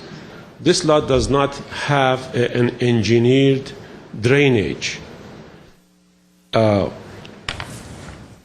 It's a vacant lot. If a fire happens, there's nobody there to call and to ask fire department to be there. But if somebody lives there, first of all, there will be a house with the fire sprinklers, with the sprinklers for the landscaping. It will be landscaped. It will have, according to the fire department, fuel modification distance of 100 feet from the house. And the site will be controlled, and there will be somebody there to call the fire department. If we go for 20%, according to the documents that we have filed with the city, and they should have a copy, and I have a copy here, our grading will be 6,164 cubic yard. The thing is that this is the only way that we can reach to somewhere to build a house. There is no other way, even though that this lot faces 3 streets, but this is the only way that we can reach to somewhere to build a house. And this is the only driveway we can build. And if we go for 20%, not only the cubic yardage goes to 6,164 cubic yard, then we'll have number of the walls, retaining walls, that is against the code. We have, like, if you show that plan of the 20% slope, you will see how many retaining walls we have. Number of the retaining walls in zoning code is limited to 3. We cannot have 6 retaining walls, and each one is higher than the allowed height. And with 20%, we will not get to that flat path. We'll end up with a 9 feet high wall in front of us. And when we reach to the oak trees, we'll cut and go down by several feet. That will damage all these oak trees. We would have been very happy to do this driveway with 20%. As you said, why we are here then? We don't need to have a variance for the driveway. But existing contours, existing condition of this lot is in a way that we need this 25% to reach somewhere to build a house. By the way, a portion of this grading that exceeds the 1,500 cubic yard is the unstable condition that, according to the soil report that a copy is given to the planning department, is on top of that flat pad area. God knows what will happen if we have a heavy rain and it will wash this whole dirt to the street. And a part of that 1,570 cubic yard of grading, if it's 25%, 500 cubic yard of it is right there. That will take the dirt, recompact, and make it safe. It's not safe now.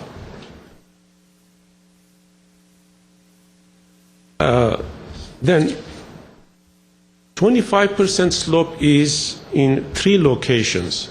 One is 100 feet long, and 2 of them are 10 feet long only.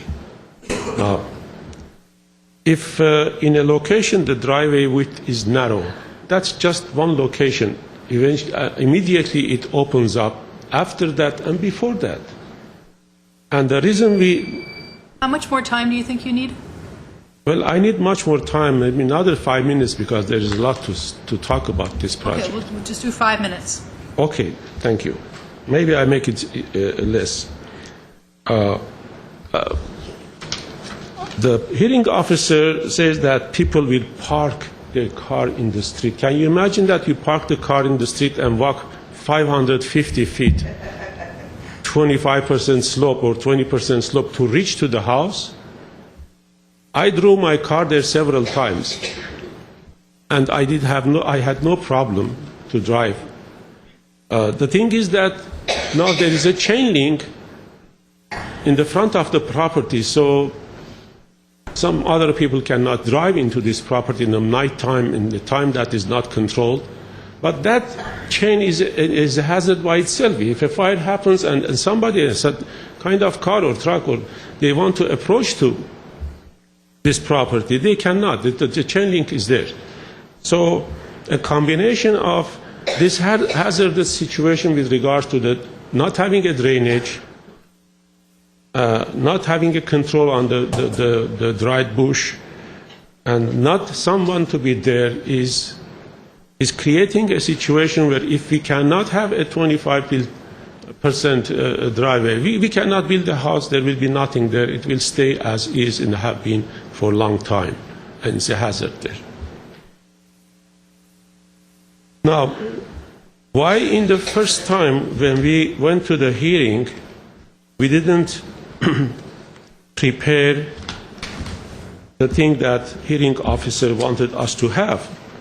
Because in the staff report that was prepared very carefully by Rather Duong, it was said what the problems are. And they have very long time in planning department to tell us, okay, now that you said the 20% doesn't work, bring us the map. They didn't ask us, they didn't tell us. It took months and months. We started this project 2 years ago. They had enough time to the hearing officer to tell us, okay, bring us the plans to show if you go with 20%, what will happen. But, however, we prepared that after the hearing. And when I talked to the hearing officer, he said that was the problem. Okay, that was the problem. Now you have the plans, you can check to see what will happen if you have 20% slope. This is the first report of the Rather Duong. I would like to hand this. They have it.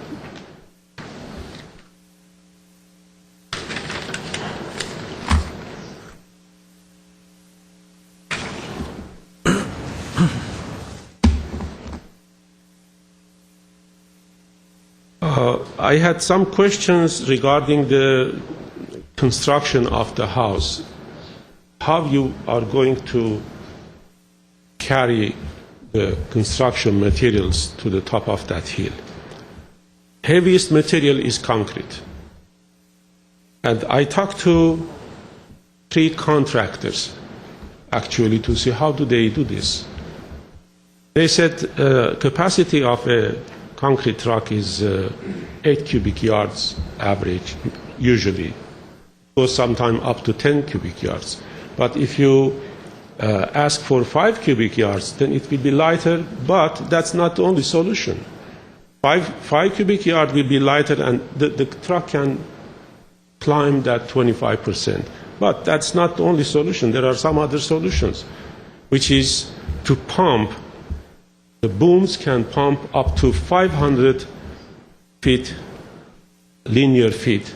And if we enter to the property and park like about 50, 60 feet from the property line, that point is closer to the flat pad.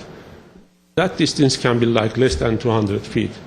And one of the contractors, for example, says, how do they build these high rises? They pump it with the boom. If there are some other questions or doubts about this project, how we can construct, I'd be happy to answer that, but I have to emphasize that this is the only driveway that we can reach to somewhere to build a house. And when it is built, it will be an engineered drainage so that the neighbor down across the street cannot complain, because now there is no control. It rains, the water goes everywhere. Don't know how much dirt it washes. Thank you. Thank you. Alma Vicente, I'll give you the same amount of time, you and any representatives who want to speak.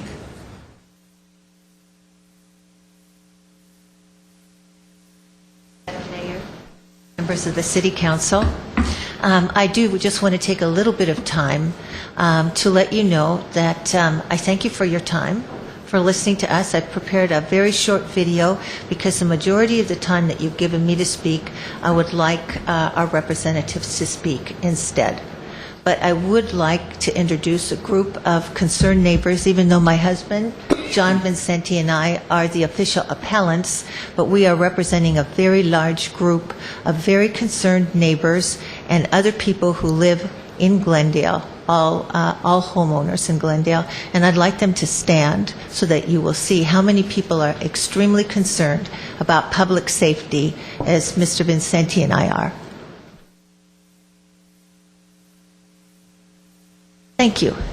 And Mr. City Clerk, if you'd show the video. The reason I did this... First, I'd like to point out... Just raise the volume a little. I'd just like to introduce it by saying the reason I made this short video was to give all of you a real sense of the challenge of going up this over-steepened road, and to let you see how far away the nearest fire hydrant is. which is 216 feet from the bottom of the driveway. The driveway, we have measured and over-measured, and it is just a little over 600 feet. That's just to the top. So our fire expert has told us that it would take at least 1,000 feet of hose to go from the fire hydrant that you will see there to the bottom of the driveway and then up the driveway. So this will give you an idea, and this is a shortened version of how long it takes to walk. Which is located 260 feet from the bottom of the subject property.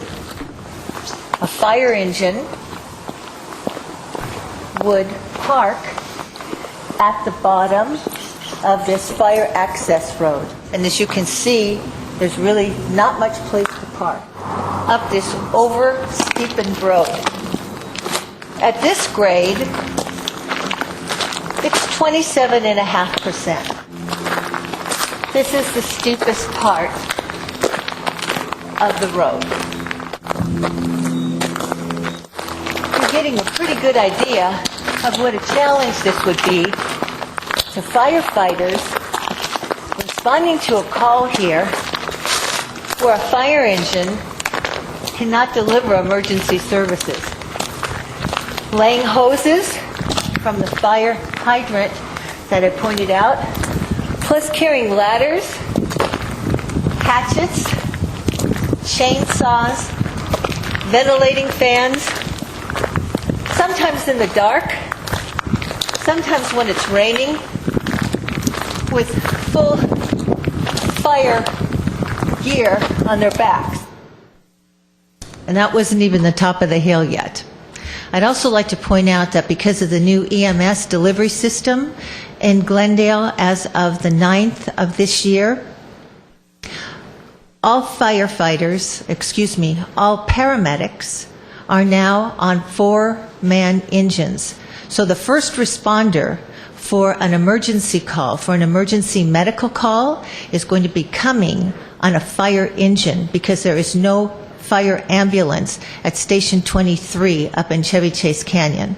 So these men are now carrying all this paraphernalia that used to be on the paramedic ambulances. So imagine getting off the truck, just getting from the station to the bottom of that driveway, and then unpacking all of that ALS emergency material. There are backpacks that are 20 and 30 pounds heavy, a defibrillator, and a medical box. All of this equipment's got to be hauled all the way up that hill in order to get to an accident, stroke, or a heart attack victim. And I'd like to remind you that according to the Starver Medical Group in Tucson, Arizona, they say that for every minute of delay, then the results of a person being able to recuperate goes down by 10%. Thank you for listening to me, and now I'd like to introduce our attorney, and we have a fire expert also. They'll introduce themselves and go on with the presentation. Thank you very much.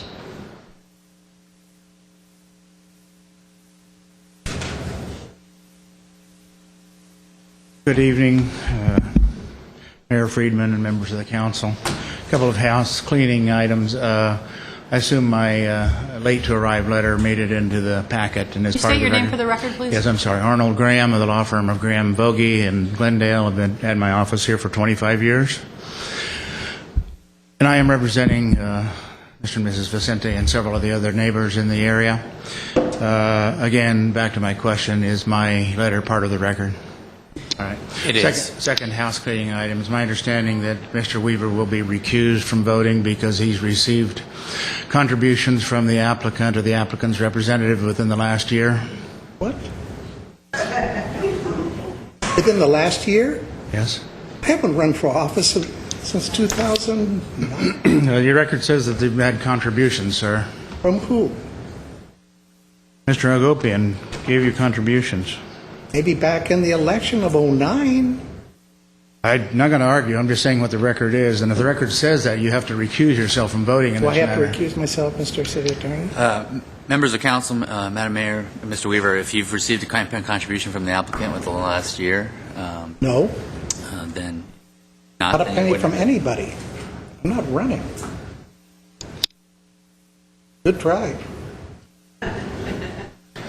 Well, if you choose to invalidate the process, I'd like to hand you Mr. Ochoa if you'd like to see it. He's Mr. Ochoa, Mr. Garcia, but why don't you hand it to me?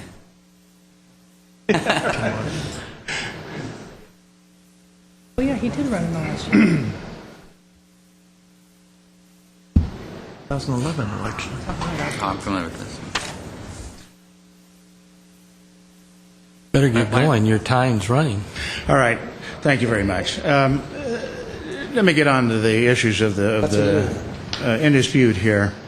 First of all, as I indicated in my letter is intended to be as succinct as possible on the points in dispute. And that is that there's a lot of time spent on this angle of slope and so forth, but what is required here under the fire code is a maximum of a 10% slope.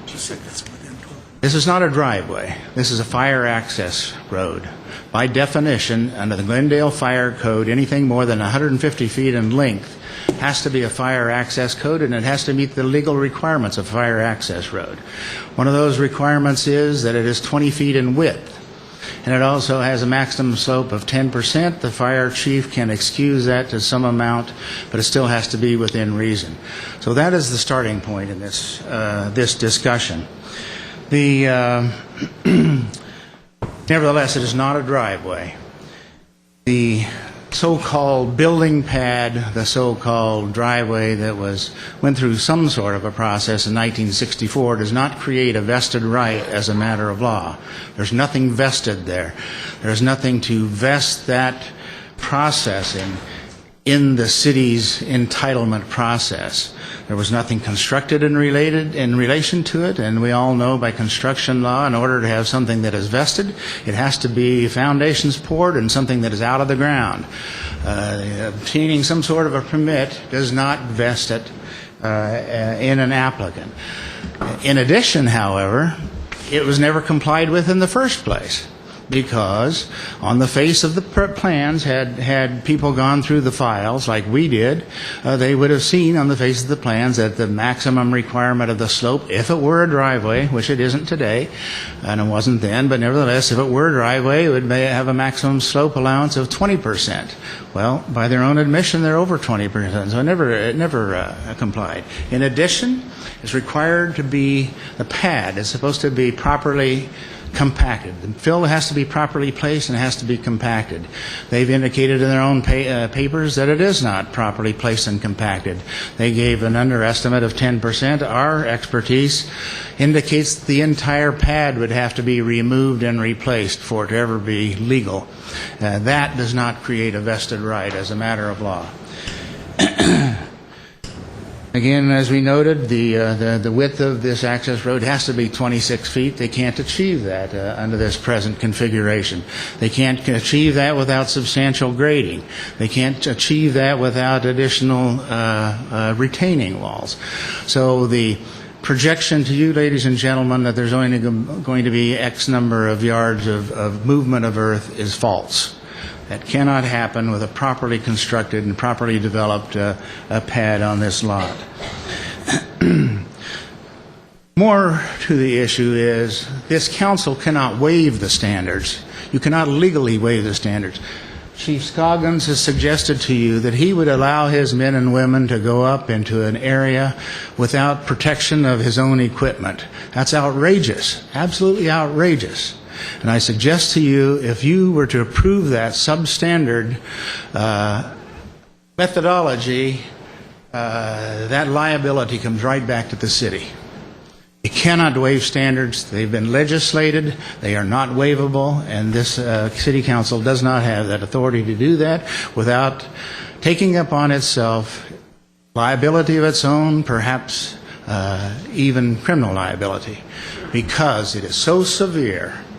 It is so severe that These codes were enacted to protect the public health, safety, and general welfare of the community. These codes were not enacted to be relieved to give one property owner. Thank you very much. And let me add one more thing. Do it quickly. Pardon? If you can do it very quickly. I can do it very quickly. The city has nothing to gain by this. Thank you very much. Thank you. Okay, I'm going to go to the general 3-minute cards now. Carol Walker to be followed by Dan Haynes. Is Carol Walker here? Okay. Oh, okay, she's coming. Hi, I am the owner of the property that is being discussed, and we've always tried to comply with our neighbors, even though there's not a house there, and I think I've always been friendly and helped with going to give easement for sewer lines or if a fence is damaged by a tree. So I think I've always tried to be a very good neighbor, and from what I've been told, we have a good plan that would make this safe and that people could get up there. I know some people had said that, like, if somebody was choking, the EMTs couldn't get there. If you're choking, you've got 3 minutes. And unless you live next door to the EMT isn't going to save you. You're going to have done a Heimlich or a modified Heimlich. So, I mean, and a heart attack, I think the person is going to have started doing resuscitation already on property. So I think that a lot of these things can be taken care of, and we're more than willing to put the drainage pipe and things so that it can be up there. Again, sprinklers and concrete and glass. The house is not going to be a wooden house or things that would easily burn or cause a fire. I know our neighbors have said that they like having it vacant because then if there is a fire, that they can drop water onto my property and not onto their homes. One house on over 4 acres, there still should be plenty of space for water droppage if that's where they felt they needed to drop water. So I don't know, we're trying to comply. We feel like we're doing everything that has been asked of us, and thank you for listening. Thank you. Dan Hayes to be followed by Jane Soloway. Madam Mayor and Council, my name is Dan Hayes, and I live at 3434 Linda Vista. To give you an orientation, should a car go off that driveway, it's going to land in my house. I'm the first house downhill from the driveway access. And I also oppose the variance request on this property. I'm not going to repeat what Palma has gone through with you with the attorney, but I would also say that there has been a lot of flooding in the past. I've lived there for 22 years. Water runoff from that driveway is an issue for me, as well as fire protection, and as well as for the owner of the property, I have been talking to the fire department for the last 20 years, trying to get them to clean the brush and the fire hazard, which is only, if you walked up there, you saw it along the side of the street right before you went into the driveway. My last comment is that I was encouraged by the idea of a standpipe going up to the top of the lot. That was something new that we had not discussed in the past. And also, if Dave Weaver was here, I would agree to take his rock back to the lot. Thank you. Thank you. Jane Soloway to be followed by Al Hoffman. Did Dave recuse himself? He's coming back, but he will have to. Oh, it is 1 year? From the election? I'm sorry, just give us one moment. We're just doing a little housekeeping up here. Is there any issue that he made some discussion and some questions? What happened was I couldn't get to access his 460s from my iPad, so I had Mr. Kasakian look it up, and in the meantime, Mr. Weaver went back to his office to check. He's going to come back, but my understanding is he did receive a contribution from the applicant within the past year, and so he will have to come back and just state on the record that he's going to recuse himself. Can I get his rock? I think he has to gift it to you, Mr. Najarian. All right, Ms. Soloway, sorry about that. Good evening. My name is Jane Soloway. I live at 3170 Linda Vista, down the road from this site. The house next door to me was the one that burned June 9th. The mail lady, Mary, came and banged on my door, told me there was a fire next door. I went out, and literally the flames were to the top of the trees. And it was the fire department came from Glendale. I think there must have been 8 or 9 different groups, and they came from Pasadena and they came from La Cañada. It seemed like it took forever, and I watched them drag these huge hoses down the driveway, which I thought was a really long driveway, but it's only like 100, 110 feet. And they put out the fire. I mean, it seemed to me like it was a long time, but I'm sure it wasn't that long.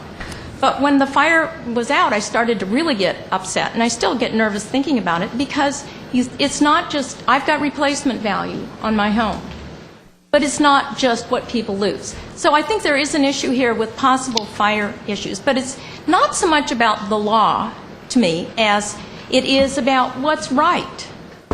There are hundreds of people that live in that canyon, and we need to be concerned with what the people that live there have a right to, and that is your protection. If it's a fire issue, you can go out and clear that brush. You do it all the time in other places in the city. But when I went out and I shook the hands of all the firemen that were cleaning up after they'd put out that fire, and I thanked them for saving my house, one of the chiefs, and I was just too flustered to even remember, he said to me, if this had been 6 weeks later, instead of a wet winter and a lot of mist in the morning, he said the whole canyon would have gone. And we were just lucky that Mary was late that day delivering the mail, that she could report it. There's so many things that went into my house not burning down. And I don't think anyone wants to take a chance on anyone's life or anyone's home, because it's not just about stuff, it's about people.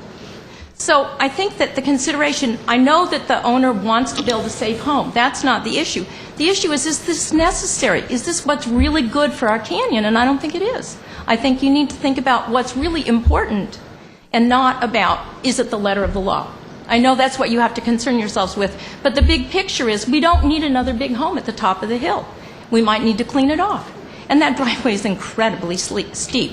So I can't imagine asking any firefighter to carry anything up 500 or 600 feet of that driveway. It's just amazing. So, thank you. Madam Mayor? Yes. I have to make a statement. I owe you a sincere apology. I received a donation from Mr. Hagopian on March 26th of last year. I forgot. I got elected in 11, not 9. Time flies. So by 2 weeks, I'm conflicted out. And I would just like to tell the appellant on leaving, please check, according to my research, your property line and your applicants is in the middle of your pool. So unless I verified that out. So if that is true, you're going to have to take your pool out or make a deal with the applicant. Okay, good night. Wish I hadn't done all that. You should strike those remarks from the record. No, I understand that. I don't know if it's true or not, but if it's a code issue that has to be dealt with, but between the property owners, if it's true. And I would just say that our particular prohibitions relating to participation decisions on which you may receive campaign contributions only applies to the voting aspect. So that's why it was important for Mr. Weaver to recuse himself. But whatever was stated on the record can remain part of the record, as long as you take your action based on the evidence that's in the record. I thought we were much more strict on that you had to leave the room, you couldn't sit here, you had to be out in the office. Well, those are when we have, that's a good question, Mr. Jerry. When we have financial conflict of interest under FPPC, the rule is very much stricter. You must leave the room prior to the hearing. With respect to our local ordinance, it applies only to the voting aspect of the decision. Okay, thank you for that clarification. Okay, Al Hoffman to be followed by Susan Tintori.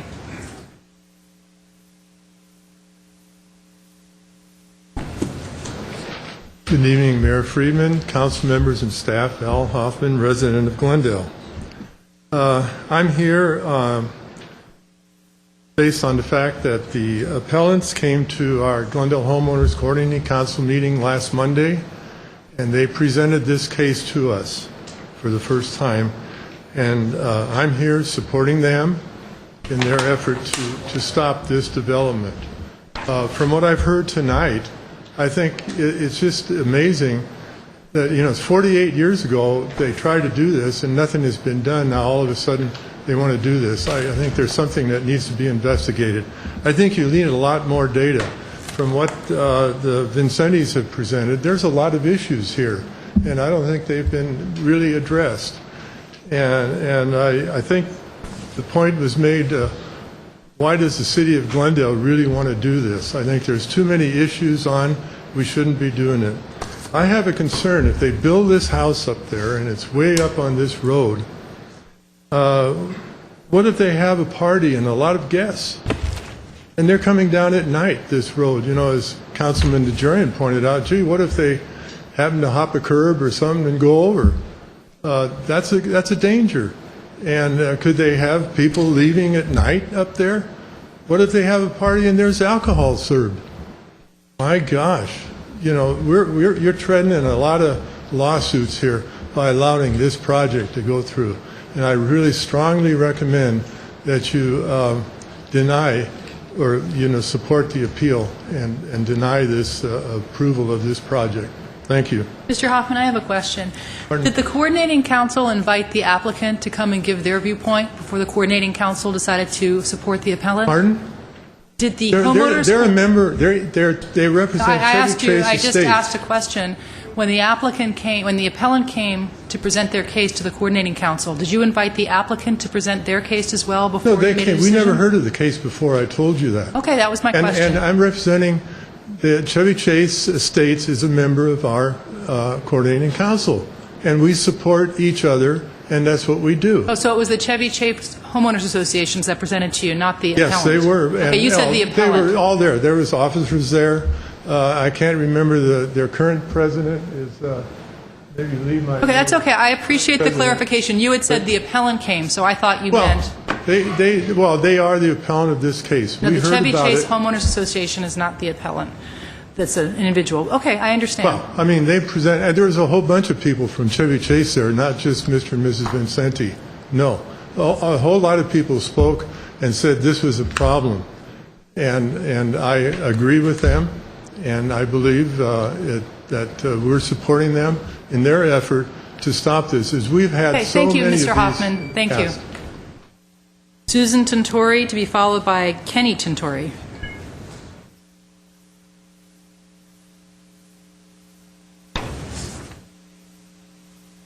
Good evening, Madam Mayor and council members. I'm Susan Tintori, and my house I'm a direct neighbor. My house, we share the common property line, and my house is directly next door. And I completely support and agree what the Vincenti's attorney said and pretty much what everyone else following has said. And it's a very tough situation because you have someone who has bought this property and they would like to build a home on it, but there's no home there yet. So what you have is a landowner and you have homeowners who already have a vested interest and residence in the canyon. They live there, they have property and lives to protect. And so, to me, there is a safety issue because of the reduced services, even with our Pasadena and Flint Ridge assistance, time getting there, our own engines getting back if they happen to be on another call. So coming back to the landowner, homeowner, when you buy a piece of property, you're not essentially guaranteed that you will be able to build on it. There can be all kinds of conflicts, and we're seeing that now. And further, the person who bought this property has already recouped some monies because they sold off a portion. So their loss, there is a loss, their loss is minimal as compared to what our loss would be in respect to homes and lives. And I'm directly referring to fire safety. And further, my viewpoint, my rock stance is that I'm rather tired of these variances being given out, especially in these hillside communities and the fire zones. I would really like to see our codes that are in place for a reason, mostly safety. I would like them adhered to. And if this house can be built according to the codes on the books and in place, fine. It's a wonderful property. It's absolutely gorgeous up there. I love the property. But if it can't, it can't. And that's the risk you take when you invest in stocks, when you buy land, etc. So thank you for listening to me. Thank you. Kenny Tintori, to be followed by Luana Castellano. Sorry if I can't read this correctly. Evening, Mayor, council members. My name is Kenny Tintori.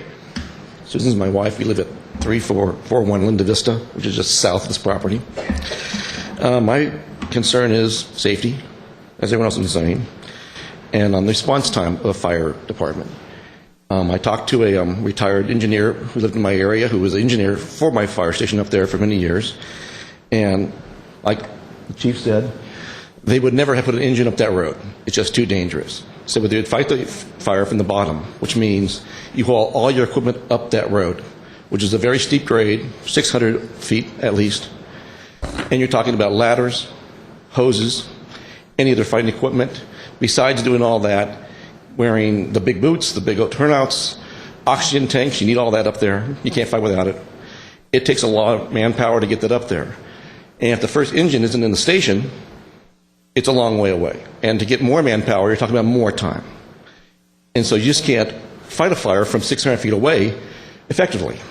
And that's one of our concerns. And besides, that's up the hill, and you're going to be exhausted carrying that equipment up there, middle of the night. What else is there? Oh. And that's in case if they have the standpipe up there, which we didn't know about until tonight. If they didn't the standpipe, you have to lay a 2.5-inch line up there, which is about 600 feet, maybe 700 feet to get it up there, at 50-foot lengths. So you're going up and down, up and down, up and down, just to get the hose up there. And that will take, 10, 15, maybe 20 minutes. Because by the time you're done doing this up and down, and you're carrying 2 lengths apiece, you're talking about almost a mile of running up and down this hill. And that's a lot of running for 1 or 2 guys. He also mentioned that they're going to do sprinklers on the landscaping around. Well, once they get their first water bill, like I have for many years, they may not want to do landscaping with watering a lot. They might cut back. We just don't know. That's an individual, perspective. And they mentioned people have walked up there in the past or whatever. Well, that's an attractive nuisance by law, and the homeowner should be putting a gate up there anyway, so people can't get by that property, up that driveway, to stop people from walking up there or driving up there. It takes more than just a chain. The chain is actually on the ground right now. It's been on the ground for years. Somebody ran through it, and it's never been put back up. The poles have pushed in, and so anyone can go up there. I don't know what they're talking about being a delay. So mainly it's just response time to fight a fire up there, and a house fire, or even, house fires happen. And I know that they say maybe sprinklers are going to sprinkle the house, but that's an individual. If it's up to the individual if they want to maintain the sprinkler system, if they want to keep it turned on, and so it might always be there, and that's our other concern. Thank you. Thank you so much. Luana Castellano, followed by Michael Pontrelli.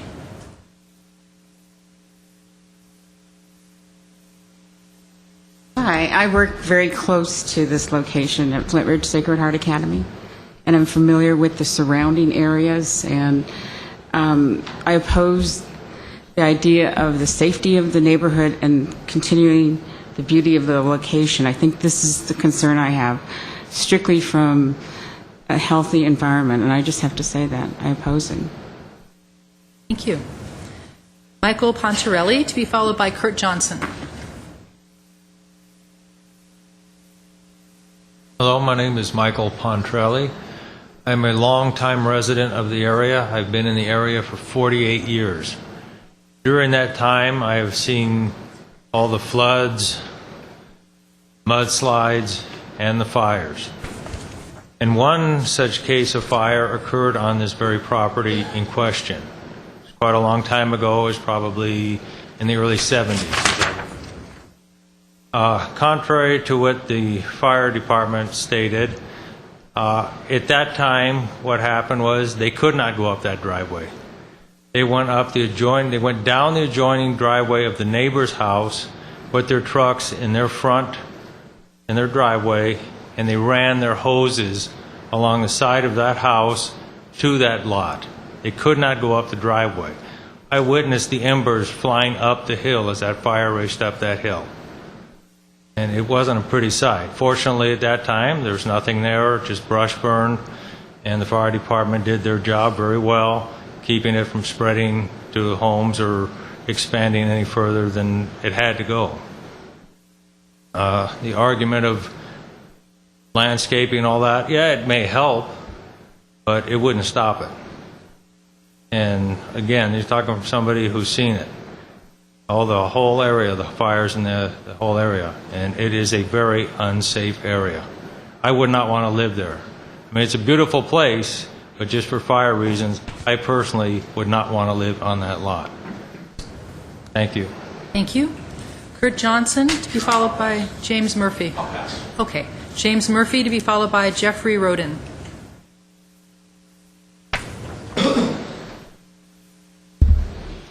Thank you, Madam Mayor, members of the council. My name is James Murphy. I'm a retired fire chief from the city of Montebello. I've been retained by Mr. and Mrs. Vincenti as a fire and life safety expert for this issue. As Mr. Graham stated, there are issues with regard to the fire code that have not even been touched on with regard to this property. The fire code does require that this be declared or defined as a fire access road and not a driveway. Anything over 150 feet is a fire access road. By virtue of that, the width is required to be 20 feet. You have no discretion with regard to that. That's not a discretionary item. The fire chief doesn't have discretion on it. No one has discretion. That's what's in the code. That's what's required for it to be. Additionally, no one has mentioned it, but as being a fire access road, the overhead has to have at least 13.5 feet of clearance. So those oak trees that are overhanging the road will have to be removed because they hang lower than 13.5 feet. Additionally, fire code requires that there be a turnaround at the top of the roadway for apparatus and emergency rescue vehicles. That's not been addressed. You know, I look at I spent a lot of time last night going through the staff's report to the city council, and one thing stuck out in my mind. It seemed to be somewhat disingenuous in the fact that it paid a lot of attention to the slope, but nothing else. And I did find one thing that kind of lends me to come to that conclusion. On page 113 of your staff report, there's a comment with regard to fire protection, and it makes reference to the Uniform Fire Code. First of all, Uniform Fire Code is not the applicable code. It's the California Fire Code and the Wildland/Urban Interface Code. Uniform Fire Code has not been in use, is not adopted by the city of Glendale, and has not been for several years. It's the California Fire Code. And these are the issues that my clients and the neighbors are concerned about. None of these things were addressed in the Planning Commission meeting. They have not been addressed by the architect. Another essential item he made reference to at the Planning Commission meeting of being able to park on this roadway. Fire code prohibits any parking on the roadway. There's not enough room at the top of the pad, the building pad, to supplement parking. You can't park on a fire access road. That's illegal. So are they going to have all the parking on the top of the pad? You can't park on Linda Vista. There's no parking in that area. So where are they going to have the parking? And you heard from Mr. Gopian himself a few minutes ago. If the cement trucks cannot make it up the road because of their gross vehicular weight, their weight, fire engines can't do it. The city of Glendale's fire engines weigh in excess of almost 50,000 pounds. Okay, thank you, sir. Do you mind if I ask you a question? Yes, ma'am. Because this fire access road concept is completely new to me. I don't know. And I assume that I've walked on them in the hills, but I don't really know what a fire access road is compared to a driveway. So does it only have to be a fire access road if the house is built, or right now is it supposed to be a fire access road, in your opinion? It is required by code if you have a structure at the end of it. Anything over 150 feet. If it was 150 foot or less, it could be considered a driveway, and at that point you could have all of the requirements that would be appropriate for a driveway. But once it goes beyond the 150 foot threshold, then it becomes a fire access road. So only if there's a structure. So right. not, I can cite the code to give you the code number if you want to research That's it. okay. I'm going to ask our fire chief when we're done, or our engineer, to elaborate on that, because this is, like I said, this is a new concept to me. So thank you very much. You're welcome. Okay, Jeffrey Roden, followed by Stuart Reed. Madam Mayor and City Council, thanks for letting us come. I think several things have been omitted here. Number one, the fire on Linda Vista that everyone's referenced. What happened? The house burned down. So it was not a successful exercise in firefighting when the house burns down. And this driveway is a fifth the length of the driveway that they're talking about. Number two, the staff, I think, was really, to use the chief's words, disingenuous to reference driveways that were built on older hillside homes. What bearing does this have on 2012 housing? I mean, maybe we'll go to brick foundations. I mean, it's completely irrelevant what was done in the past. And then I think the most telling thing is my wife and I are fairly new to Glendale. We bought a house, which is, I think, 3 houses down from this house 2 years ago. And we think it's the greatest area. We can't believe every day that we live in this unbelievable area. So Linda Vista has a horrible traffic problem, which I'm going to come talk to you about at some point. And I arranged with my wife to meet with city planning, I think traffic and safety. We met with 3 people, and they were absolutely incredible. 2 police chiefs, captains, and 2 people from the fire department, 2 battalion chiefs, to discuss the traffic on Linda Vista. And I really had traffic and safety sold on speed bumps, because all of our neighbors have signed a petition saying Linda Vista needs speed bumps because of the excess speed that's committed there. And you know what stopped the process dead in its tracks? Both fire chiefs looked me in the eye and said, Jeff, every second in a fire or a medical emergency is critical. We could never allow speed bumps on Linda Vista. And the whole process died right there. They striped the roads for us, which was a big help, so now we can walk our dog and ride our bike safely. But if we can't have speed bumps on Linda Vista because it's a hazard and it's a danger, how are we going to have this driveway in the middle of our neighborhood? Thank you. Thank you. Stuart Reed, to be followed by Arnold Graham. Thank you, Mayor and Council. Appreciate what you do. My wife Nancy and I live on Figueroa, which is just up the hillside above the property, so we're right above this property and above the Vincentes. So we share all the concerns that the neighbors have said, but I'd like to bring a little different perspective to it. I'm with the Art Center College of Design, which is very close to this. I don't know how many of you are familiar with the college. It's a private school of art and design. It goes back to 1930, and it's been in Pasadena since the early 70s. But it's just into Pasadena at the top of the hill. I think Nancy and I are on the Glendale side. Art Center's on the other side that I'm with. But we have, and the comment about traffic, we're one of the culprits because we have something like 1,600 students in a private school of art and design, several hundred staff and faculty. So I don't have the stats, I'm not sure, but I would say maybe 50% of the traffic coming up that hill comes up the Chevy Chase Canyon, and half of it maybe up Lida Street from Linda Vista. So that's a lot of traffic. We've got the greatest students in the world. It's not a party school. It's a serious, very expensive school. So, I think our students are pretty responsible. But I care about them, and I'm concerned about a lot of other aspects of safety and traffic for the students and staff and faculty coming up. So that's a perspective that's important to me. I chair the Transportation Design Department, which trains automotive designers. So we have heads of design for Hyundai and BMW and Ford that are alumni of our college. And so one perspective I would bring as a transportation designer, we're very concerned about safety in vehicles and following standards, and I think about standards from the 1960s that we comply with in automotive design and how much safer cars have gotten, I can't imagine going back to some standards from the 1960s in other areas. So I'd be very concerned about a variance to code that's there for a reason. So that's an important thing to me.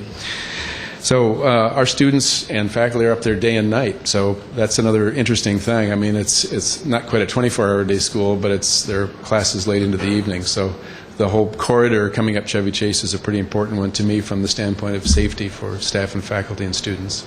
So thanks. Thank you. Arnold Graham to be followed by Nancy Reed. He spoke already. Oh, I'm sorry. Nancy Reed to be followed by Lee Torgelson. Thank you. Lee Torgerson. And then Aram Kazazian's my last card.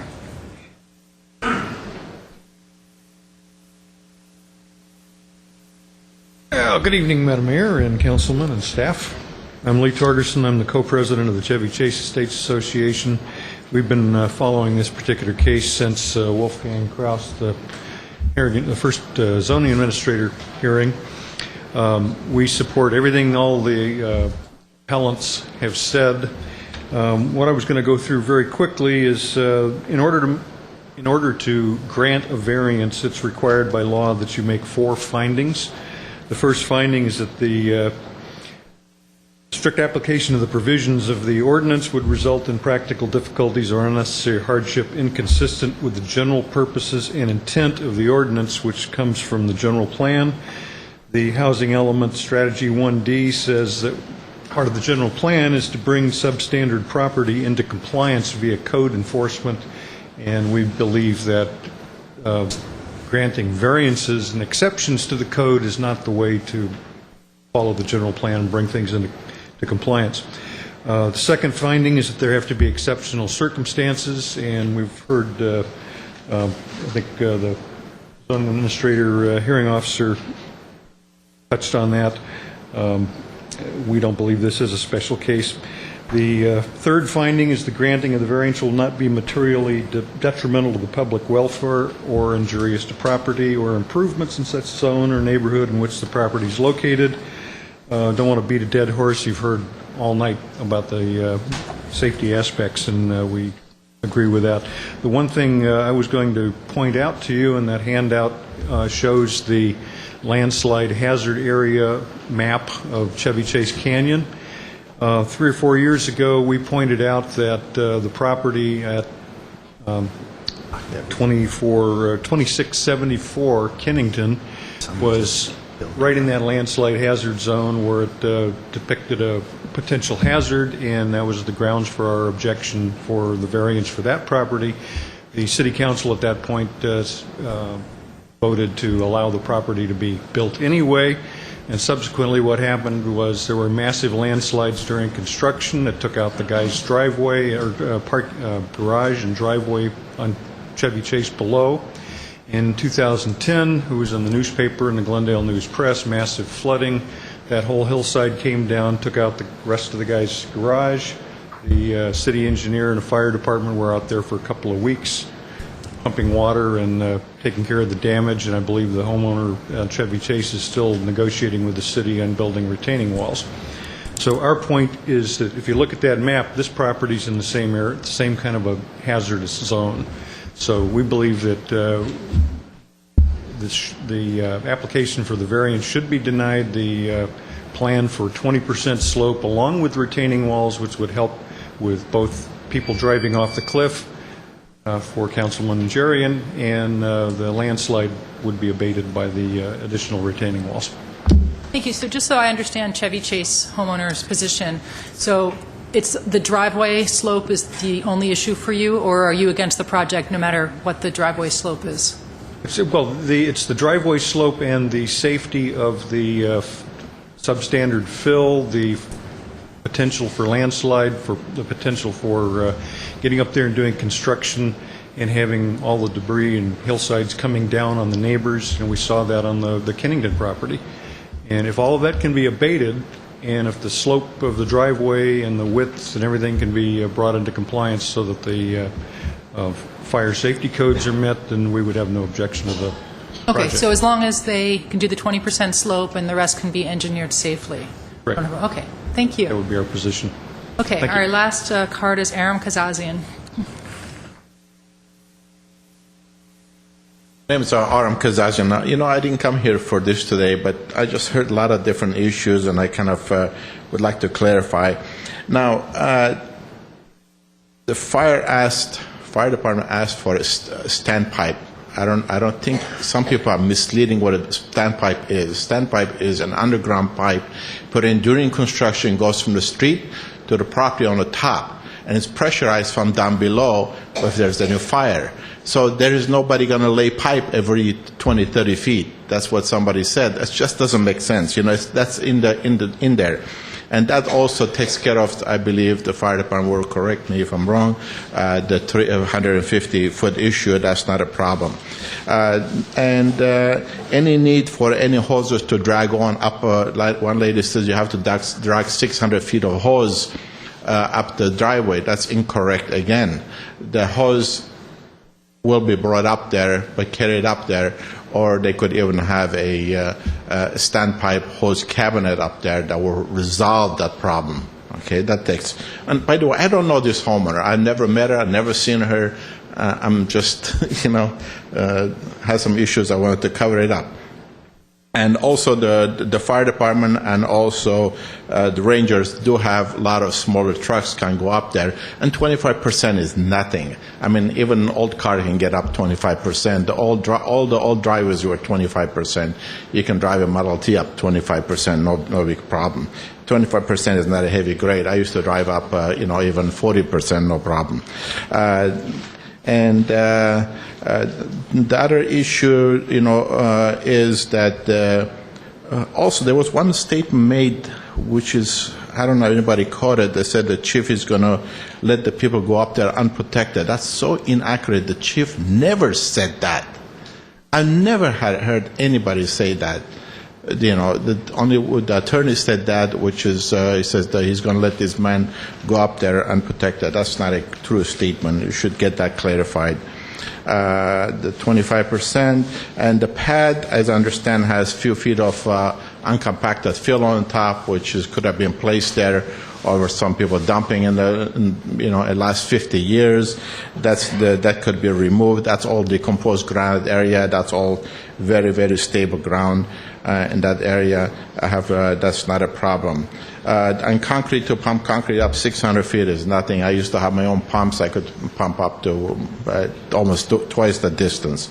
And what an opportunity you have, City Council has, to get that entire area cleaned up, landscaped, and all the ground covers nicely placed, and all the fire protection around it, so there will be no brush fire in that area. You have the opportunity right in front of you.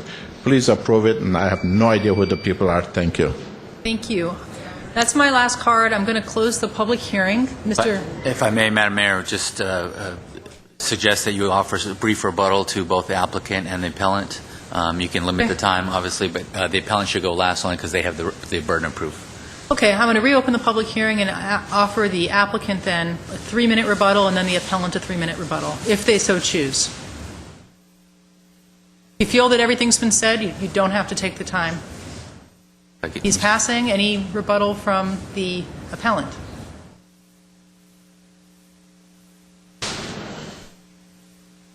And this is a rebuttal to what's already been said, not new information. It's a rebuttal. No, he's passing. He doesn't want to speak. Madam Mayor, speaking for my client and You can just state your name one more time for the record. James Murphy. Thank you. I didn't get a chance to say to the council that I think this project, although you've heard many people speaking tonight with regard to how they feel about it, my client has always indicated they were not against the project in terms of someone putting a home in that location. What they were asking for and are asking for is that the appropriate codes be adhered to so that whoever buys that house, lives in that house, can live in the same comfort and safety as everyone else in the Chevy Chase Canyon area. And with that, I would humbly ask that you overturn the Planning Commission's decision. Thank you. Thank you. I'm going to close the public hearing. Before I go to comments from the council, I have a couple questions. I'd like either the city engineer or the fire chief, whoever is best able to answer this question, to talk about this fire access road issue. Chief. Fire chief. Chief Scoggins. Good evening, Madam Mayor, members of the council, and city staff. The fire code does speak to fire access road, but it does allow for 3 exceptions to the 150-foot rule. One of the exceptions if the home is fire sprinklered. This home would be fire sprinklered. The second one is if the topography and if there was additional appliances placed on the site. It meets that with the standpipe system. And to provide clarification of what a standpipe is, if you can imagine in a high-rise office building, so to speak, on the first floor you'll see a pipe if you go on the stairwell.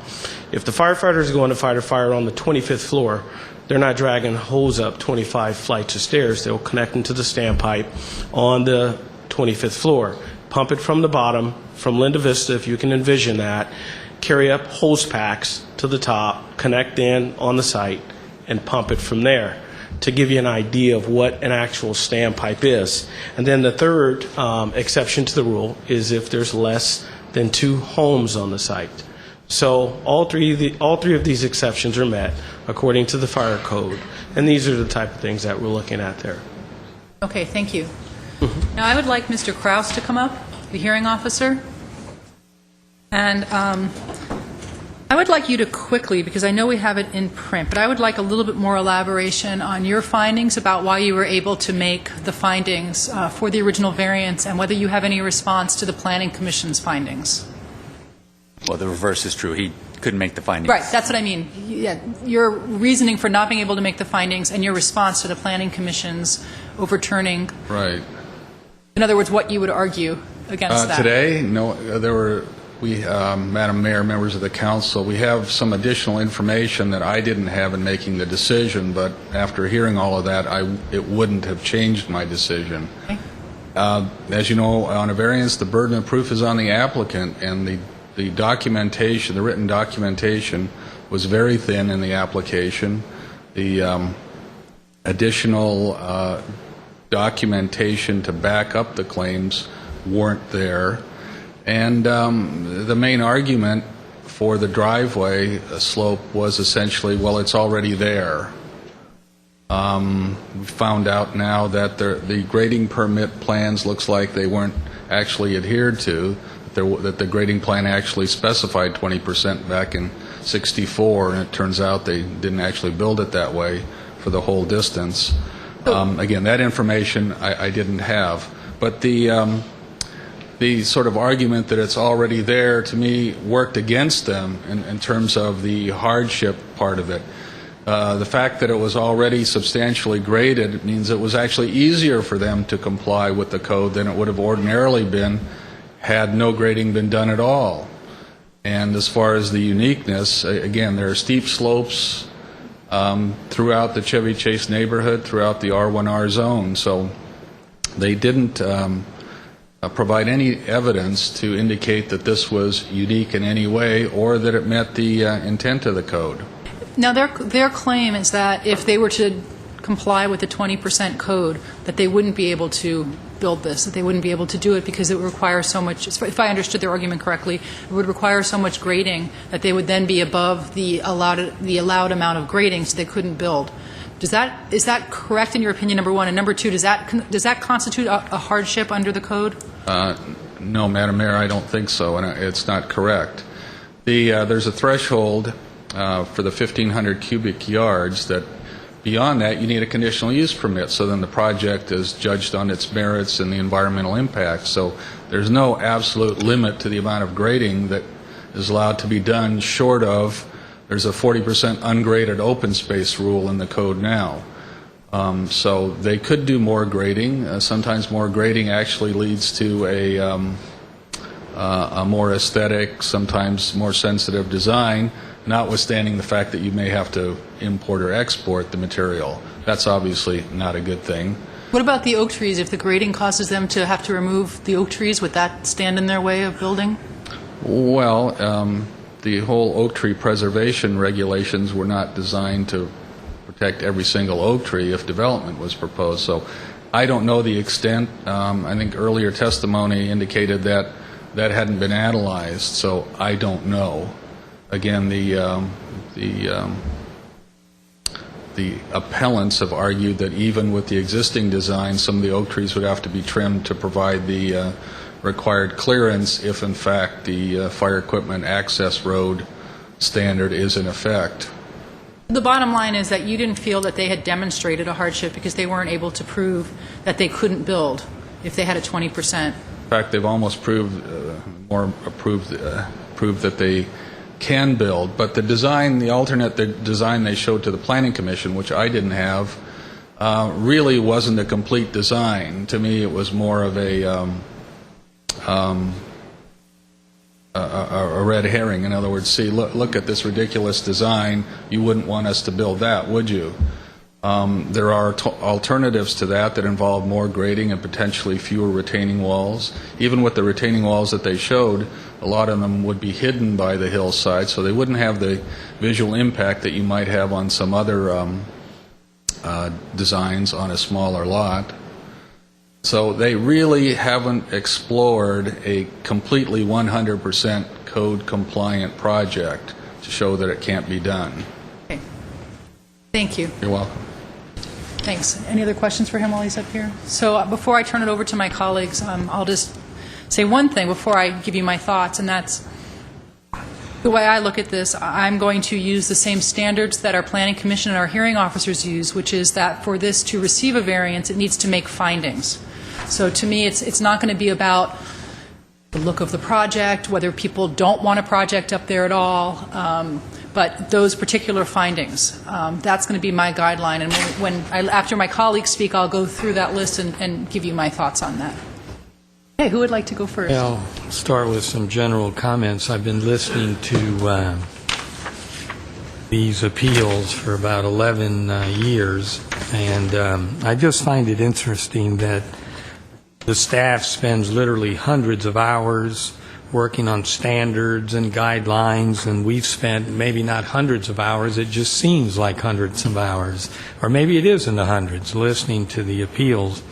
And the bottom line is we have standards and we have all of the different hillside ordinances that we've worked on, guidelines, etc. I think people just need to begin to think, I better follow the guidelines and the standards before I buy a piece of property or if I start on a project in a property that I currently own. And it just, gets to the point where looking for exceptions and looking for variances and CUPs, that seems to be what everyone, whether maybe it's a real estate agent at the point of sale contact, or just people get it in their minds that they somehow can do whatever they want anytime they want. Those are just general comments that I have. I basically agree with the planning hearing officer, Mr. Kraus, who happens to be our most experienced staff member, who has probably spent thousands of hours on these issues, not hundreds. But I just cannot find the findings. I just don't see how this property or this specific project can meet those findings. 500-foot long driveway, 12-foot wide in some points, 25% slope. It just doesn't. To me, it's not even close. I think the property owner needs to try a different tack because I'm just not happy with this at all. Thank you, Mr. Najarian. I probably did the least pre-investigation on this case than anyone on the dais. So I came into this pretty much with an open mind. I wasn't sure how I was going to vote. We do have strict rules in Glendale, and it's Mr. Krause's job to enforce those strict rules and to make decisions by the letter of the rules. But I think above all the rules and above all the zoning administrators and hearing officers is the city council. And we're elected up here to use not only the rules that the city has passed, but to use our common sense when we try to decide on a project. What I heard, one of the major concerns was fire safety. I think anyone would agree that having a house on that top pad with a safety zone of 200 or 300 feet surrounding it will make a safer fire area for the entire region. Both homes will be much safer. Look at these overhead shots. It's just chock filled with brush all throughout. I know that one of the requirements is going to be that, as the chief mentioned, that there be a fire safety zone, buffer zone, if you will, throughout that whole perimeter of the property, which is going to make that safer. There will also be a standpipe, which is connecting the Linda Vista location, the street location, directly to the house, where the fire hoses may be used not just to fight that fire that that house may be experiencing, but any other. Those hoses may very well be used to put out a fire on the neighbor's house, should the neighbor's house catch fire, or in the valley, or even launch it up across, depending on how the fire comes. So from a fire standpoint, I think it's going to be a safer situation. With regard to the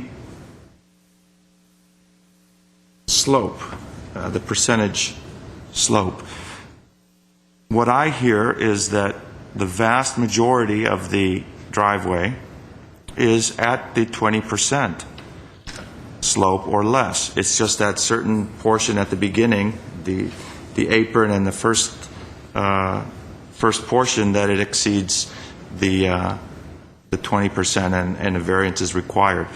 Personally, I don't see that a big problem. The width of the road, we can't, there is no variance required for the width of the road. They meet that. This is not a fire road, so I'm glad that the mayor did clear those issues up, because I was not aware of them. Thanks to my new iPad, many other cities, not just throughout California, but throughout the country, permit up to 25% slope on the driveways without a variance. And I lost count. I mean, it was state after state, city after city. Not to say that our 20% rule is too restrictive, but to say that anything above 20% is unsafe or is undoable or is unmanageable, I think all those other states and cities are taking a different look at it, which, of course, we're not following their rules, but for a very small portion of this driveway, exceeding the 20%. I don't see a safety hazard. I don't see a landslide hazard. I don't see an access hazard in terms of a vehicle being able to make it up. The house itself, although we're not supposed to talk about the house, is a very modest 15-foot single-story home that I think will do nothing but improve the area. So from a safety standpoint, fire safety, for the modest variation and variance from our 20% slope for the driveway, I'm willing to sustain the planning commission's decision. Way to put the pressure on me, guys. You can go to China. We had it on last week and the week before. That's true. I wish I was there right now. These land use issues are always the most difficult issues. I mean, they hit people right in their homes, literally, and they're just tough. So I've been thinking about this, and I've really been going back and forth through this testimony, quite honestly. I'm going to go by the findings. I'm going to go by the strict application of the code, which is that the applicant needs to be able to make 4 findings, and they have to be able to make all of them. If they can't make one, they lose. It's not my opinion. It's what we're told to do when we do variances, as far as I'm concerned. First of all, I agree with Mr. Najarian. It hasn't been proven to me that the fire issue is an issue here. I'm going by the testimony of our fire chief, by the fact that having a house up there that's landscaped, as the fire chief said to me, and I met with him earlier to really go through this with him, that it provides a fire break for them, that landscaping could help, the fire break could help in a fire, having a house that's sprinklered,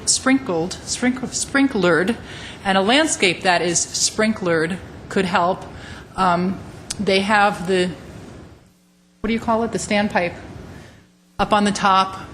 To me, I'm not a fire safety expert. I hear the concerns of the neighbors. They're real concerns, but I have to go by what my fire chief tells me.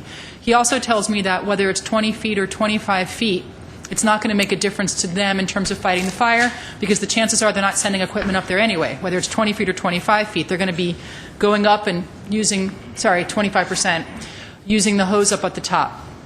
However, the public safety is not the only finding they have to make. And the one that troubles me is, number one, that they have to demonstrate that the strict application of the provisions of the zoning code will result in impractical difficulties or unnecessary hardship. I have not seen the evidence that this is that kind of a hardship. The applicant states that they couldn't build, but I haven't seen the proof of that. I haven't seen enough alternative plans, enough explanation as to why they've conceived of every single way of regrading this driveway, and that none of them would work. We've seen one plan, but we haven't seen a real analysis of all of the different options.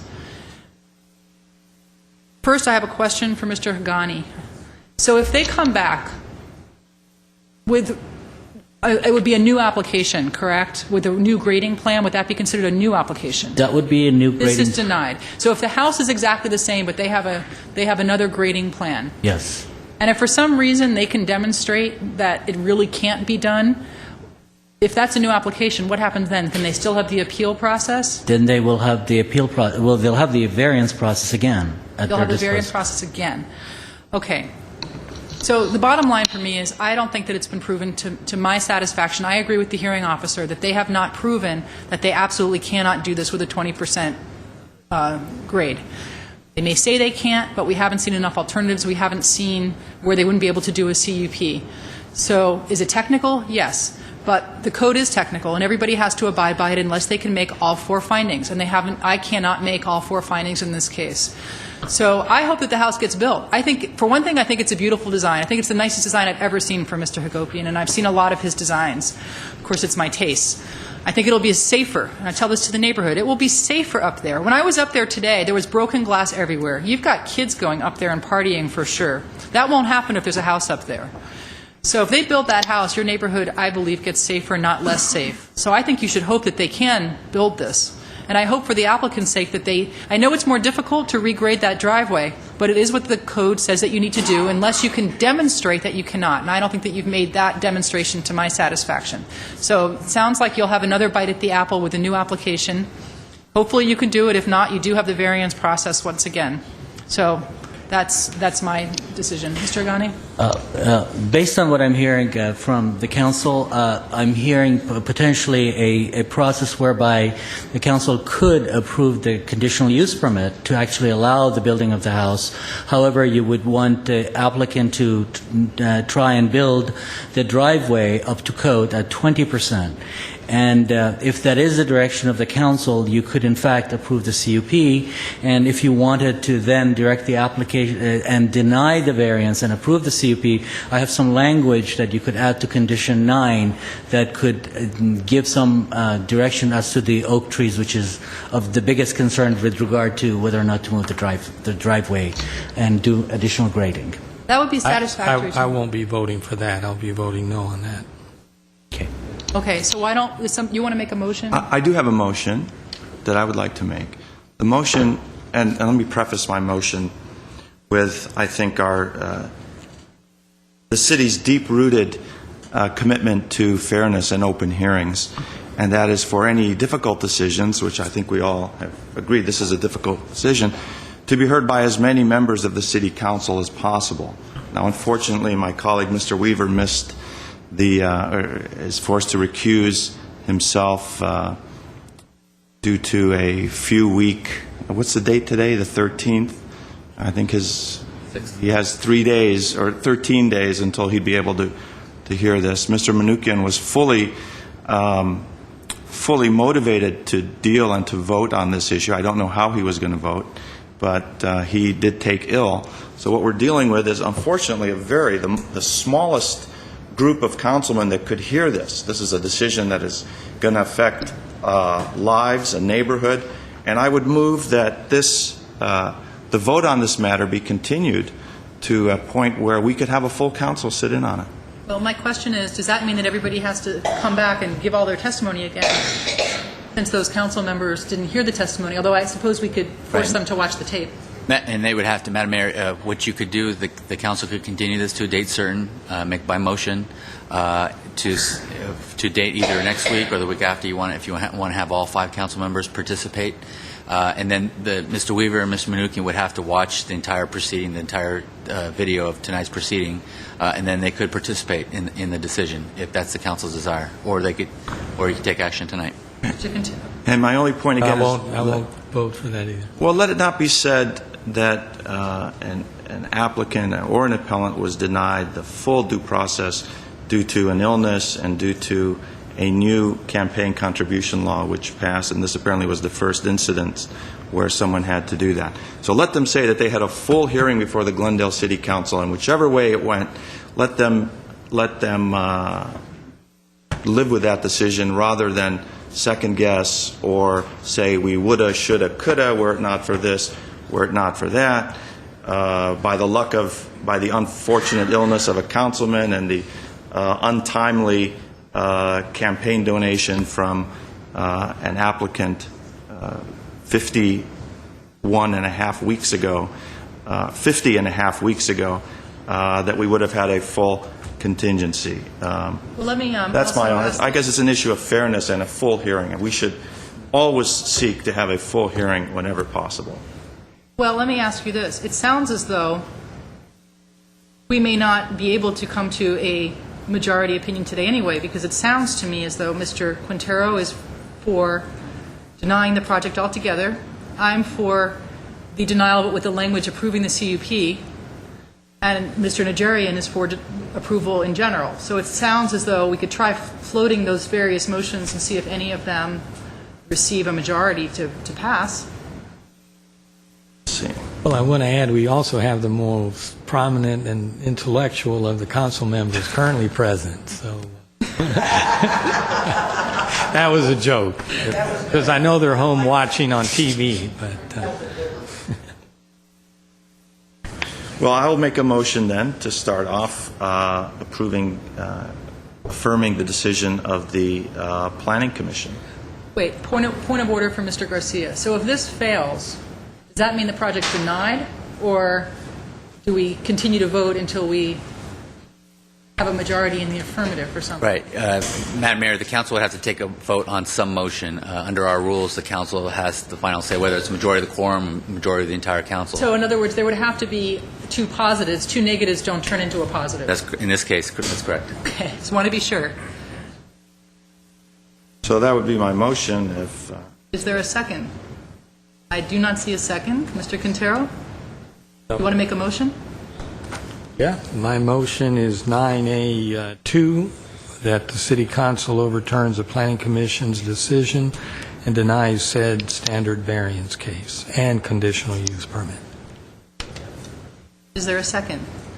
See no second. I'm going to pass the gavel. I will make a motion that it's the same motion as Mr. Quintero's to deny, but with the added language of Mr. Hagani about the CUP.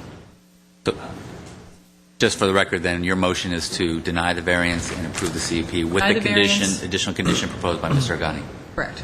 All right, well, I won't accept that addition to my motion. Well, that's a new motion. It's a new motion. Oh, okay, it's a new motion. So would you like me to read the condition, the language? That's okay. Does anybody want to second it? Okay, so all 3 motions fail, so we will then continue this. I'll move to continue this to a date certain. Is it to a date certain? You would have to, close the hearing and continue to a date certain. And again, if you want... If we want Mr. Weaver here, then it Have needs to to continue be to the 27th. 3 weeks. Are you here? 27th, I think. Not here on the, yeah, is it the 27th? And I should also, just for the council's, the purposes, the council can also break up the motions too for the CUP and the variance if you'd like. March 22nd, 7th? I'm here. Second? Oh, 22nd. Is that 22nd or 27th? 27th. That takes him out of the... All right, so we have quiet, so... I'll move to continue this to the date certain of March 27th without any further public hearing or input, solely for deliberation and making of appropriate motions by the council. Mr. Quintero? I don't want to move. Okay, I'll pass the gavel. I'll second the motion. And just for the record, so the item will be continued, if that's the vote, to March 27th without further notice, but also there'll be no additional testimony, and it'll be incumbent upon Mr. Weaver and Mr. Manukian to watch the proceedings before they participate on the 27th. Okay, roll call. By the way, just so I'm clear, Mr. Quintero's not voting for it, but if this motion failed, wouldn't we still have to continue it since we don't have a motion that's... Or come off calendar, yeah, we'd have to come up with something. Okay, well, I'd rather have it be on calendar than off calendar. Okay. Roll call. Council members Manukian, Najarian, Yes. Quintero, Weaver, Mayor Friedman. Yes, and let me just be clear that we're not going to be reopening the public hearing, so that there's not going to be any new testimony. No one will be permitted to speak. The 2 additional council members will be forced, and we will make sure they do watch all of the testimony, so they will see every single thing that's been said here tonight, and then we will see if we can pass a vote then. Freaking travesty. He's already voted. He's not even in the room. You're letting him speak after he's... Hey, I'm sorry. You're out of order, sir. Point of order under Robert's rules. No. Is there any... If you'd like to allow him to make his point, just so the record's clear, I don't have a problem with that, or he can bring it up on the 27th. Okay, if it's a point of order, you can approach... If you can approach the dais and state your name again. Thank you very much for reminding me. Arnold Graham, attorney for the appellant. By Robert's Rules of Order, you cannot continue a hearing. You cannot have a non-participant listen to the record and vote on it subsequently. This is the hearing for this matter. The decision has to be made on that under Robert's Rules of Order. Is that correct? I disagree. Our rules of due process and parliamentary procedure, our rules allow us to continue hearings to date certain and take further action on that. Again, rules of due process require that anybody who is going to vote on the matter have heard the proceedings. So that's what will be required of Mr. Manukian or Mr. Weaver if they want to participate in the proceeding and vote on it. And just to be clear, I'm not particularly moved by Mr. Najarian's argument. I would like to deny the project, but I would like to support the CUP because to me it was about the driveway, and that's what I heard everybody talking about was that driveway slope. So if Mr. Quintero would accept that additional language, I'm fine with denying it tonight. But that's up to him. No. I mean, I absolutely don't think this project should be built. CUP, variance, both of them. I agree with Wolfgang Kraus. He was right in his analysis. The Planning Commission overruled him. The Planning Commissioner are amateurs. He's a professional. So. But like I said, I also would like to deny it, but for the reasons that Mr. Kraus gave, which had to do with the driveway. So we can't come to an agreement, so we will continue it until we have a full council that can make a decision. That's all the discussion at this point. Thank you. Next item, please. Madam Mayor, we now return to oral communications. This is a full 5-minute portion.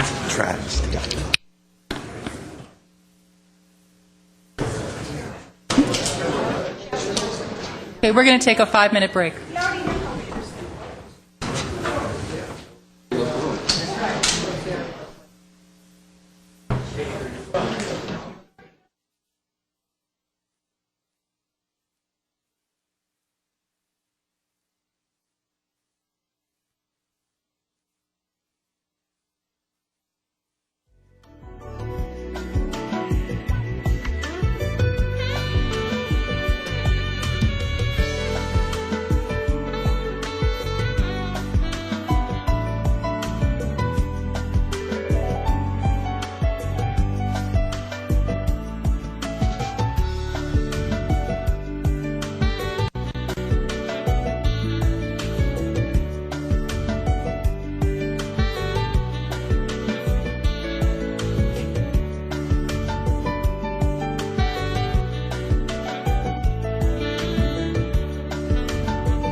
Madam Mayor, we're back. Okay, we're back. Next item, please. This is the oral communication portion where discussion is limited to items not part of this agenda. Each speaker is allowed 5 minutes. Council may question or respond to the speaker, but there will be no debate or decision. City manager may refer the matter to their appropriate department for investigation and report. Thank you. My first card is Anahi Benajian, followed by Bruce Messner.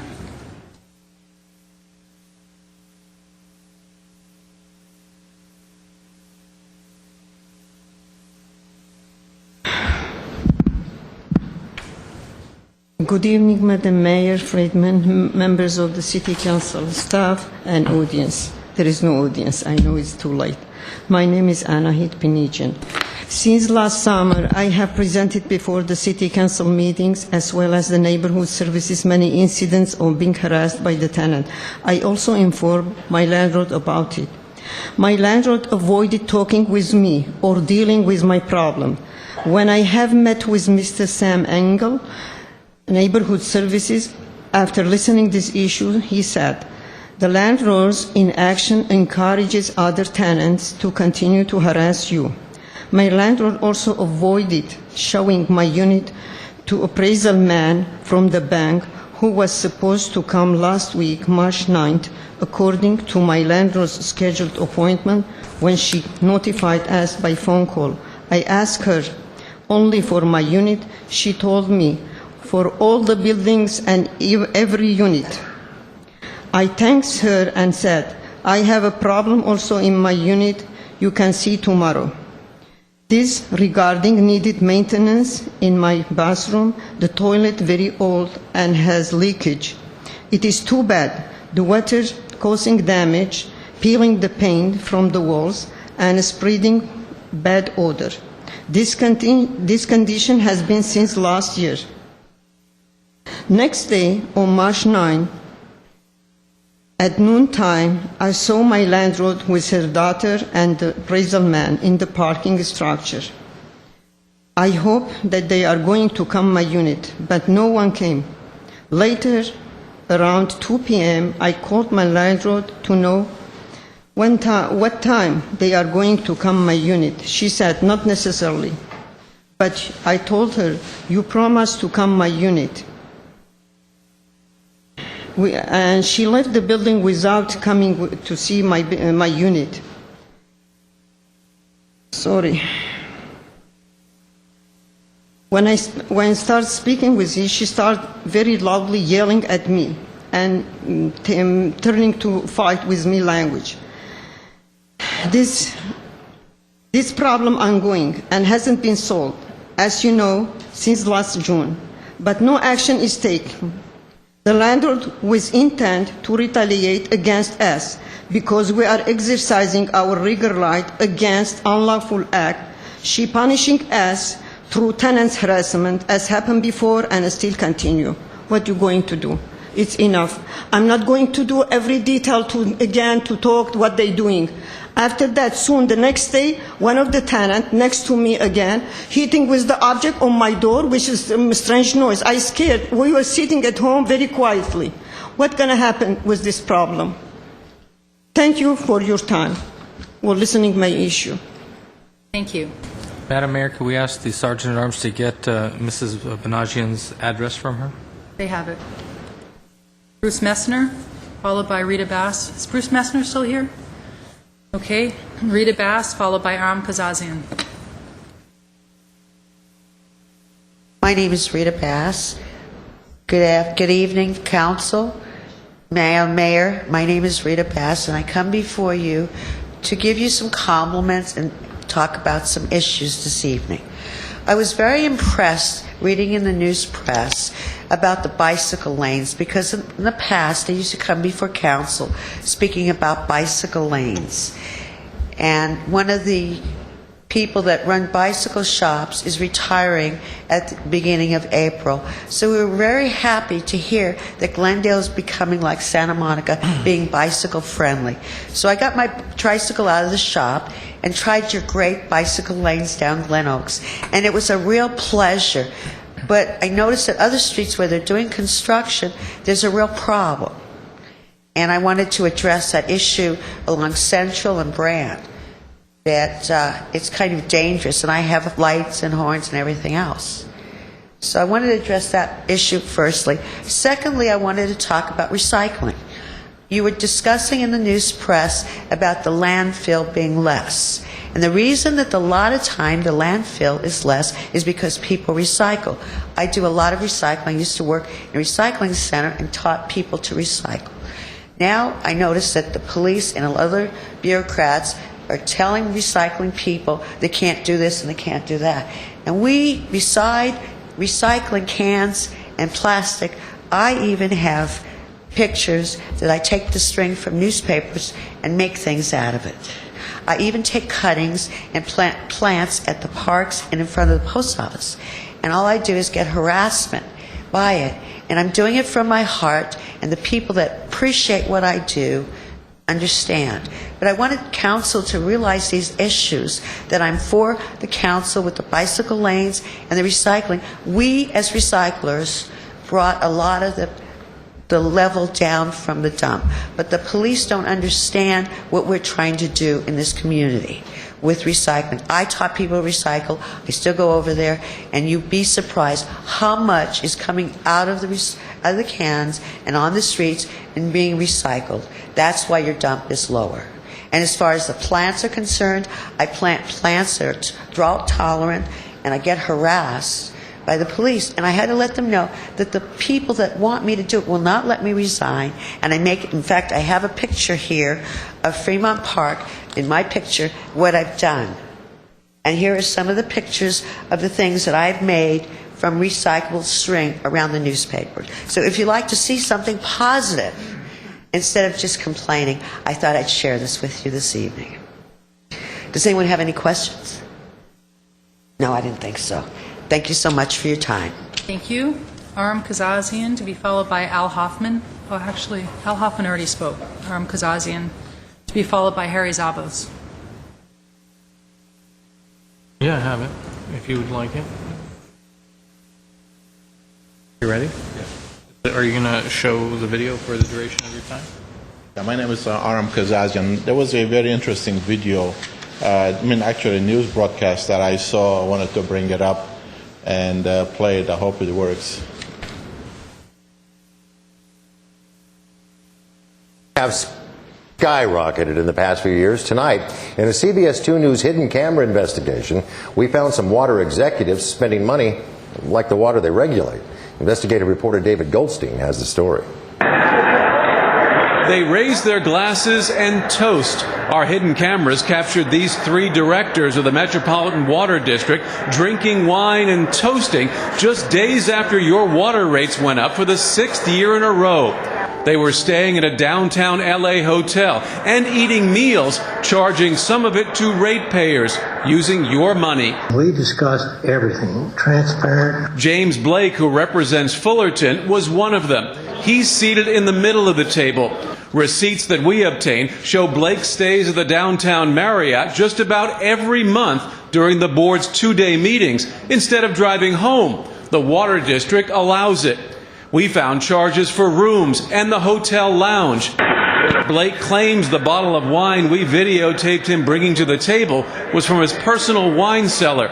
But he defends charging ratepayers for the hotel and meals, claiming his 27-mile commute to Fullerton would be too much.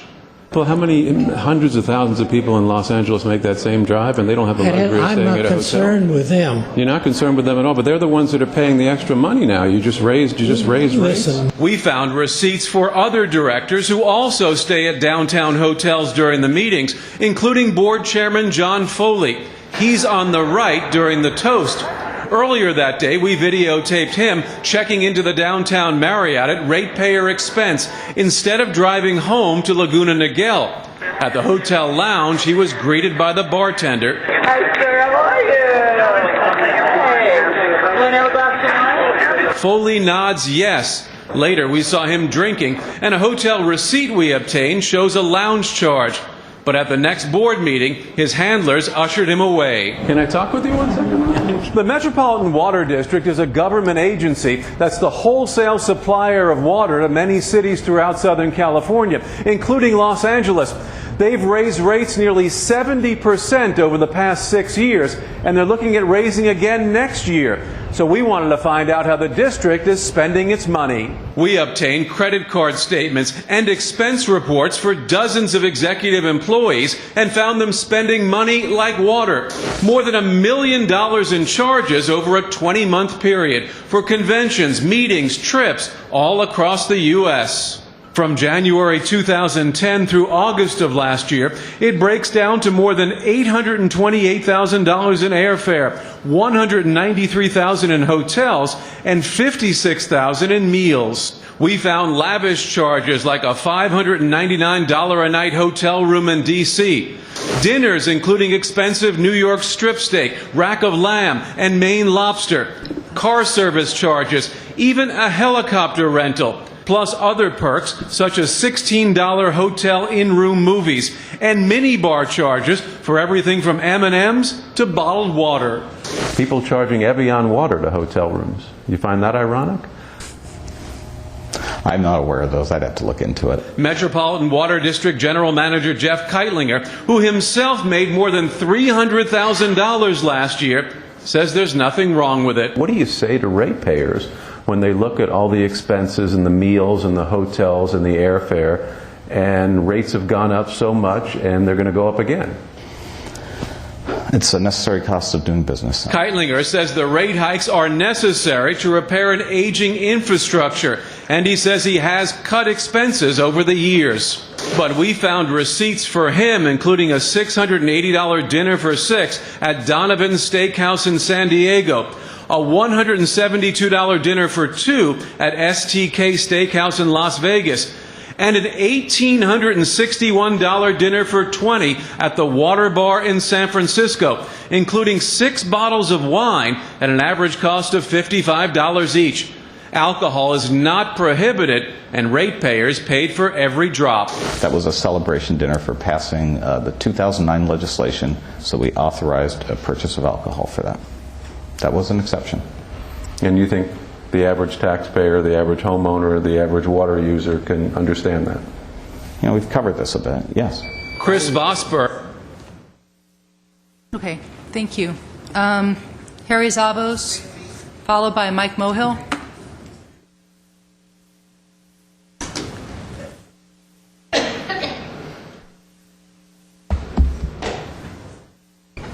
Council, my name is Harry Zavos. I'm a resident of Glendale. I've raised serious questions regarding the Wildam report, which is the basis of the proposed water rate increase to be taken up next week. When I got Wildam's answer to those questions, I immediately indicated to the city and to Wildam problems raised by those answers. I have not had those problems addressed. When the city suspended the unconstitutional transfer of water fees to the general fund, Wildam prepared a memo outlining strategies which would allow the general fund to recapture those suspended transfers. I raised serious questions as to the validity of those strategies. When the city attorney's office commented on my questions, I listed several difficulties with those comments. I have received no response to that list. Beginning tonight, and because of time constraints, continuing next week, I will illustrate the legitimacy of my concerns and the inadequacy of the city's response or lack thereof by the use of an example. The number and complexity of the issues I've raised in time does not allow me to do more. My example comes from the Wildam memo as to how to recapture the suspended charter-authorized water fee transfers. The charter-authorized water fee transfers were rendered unconstitutional by Proposition 218. But Proposition 218, by its very terms, excludes from its orbit electrical fees. Charter authorized transfer of electrical fees to the general fund, unlike water fees, were not rendered unconstitutional by Proposition 218. The Wildam memo points out that GWP's expenses were shared on the basis of 25% water, 75% electrical. This split roughly tracks the fact that, according to Wildam, electric accounts are approximately 73 to 74% of GWP's total accounts, water 27 to 26%. The memo identifies several categories of GWP expenses and proposes a change from the 25-75 split using various other percentages for those categories. The net effect of these percentage changes, which the city has adopted, is the overall split has gone from 25%, 75% to 32% water, 68% electric. This, in turn, has translated into water paying $2 million more a year of GWP's expenses and a corresponding $2 million saving for electric. And because electric is not subject to Proposition 218, that $2 million savings is transferred to the general fund. I do not know how Wildam arrived at the various changes in the percentages in terms of the various categories, but I believe I will be able to show that some of those changes are in direct conflict with data in the Wildam memo itself. That awaits next week. Thank you, And I would add, it also raises questions as to the legitimacy of how Wildam treats figures. Thank you, Mr. Zavos. Mike Mohill, and then my last card is Margaret Hammond.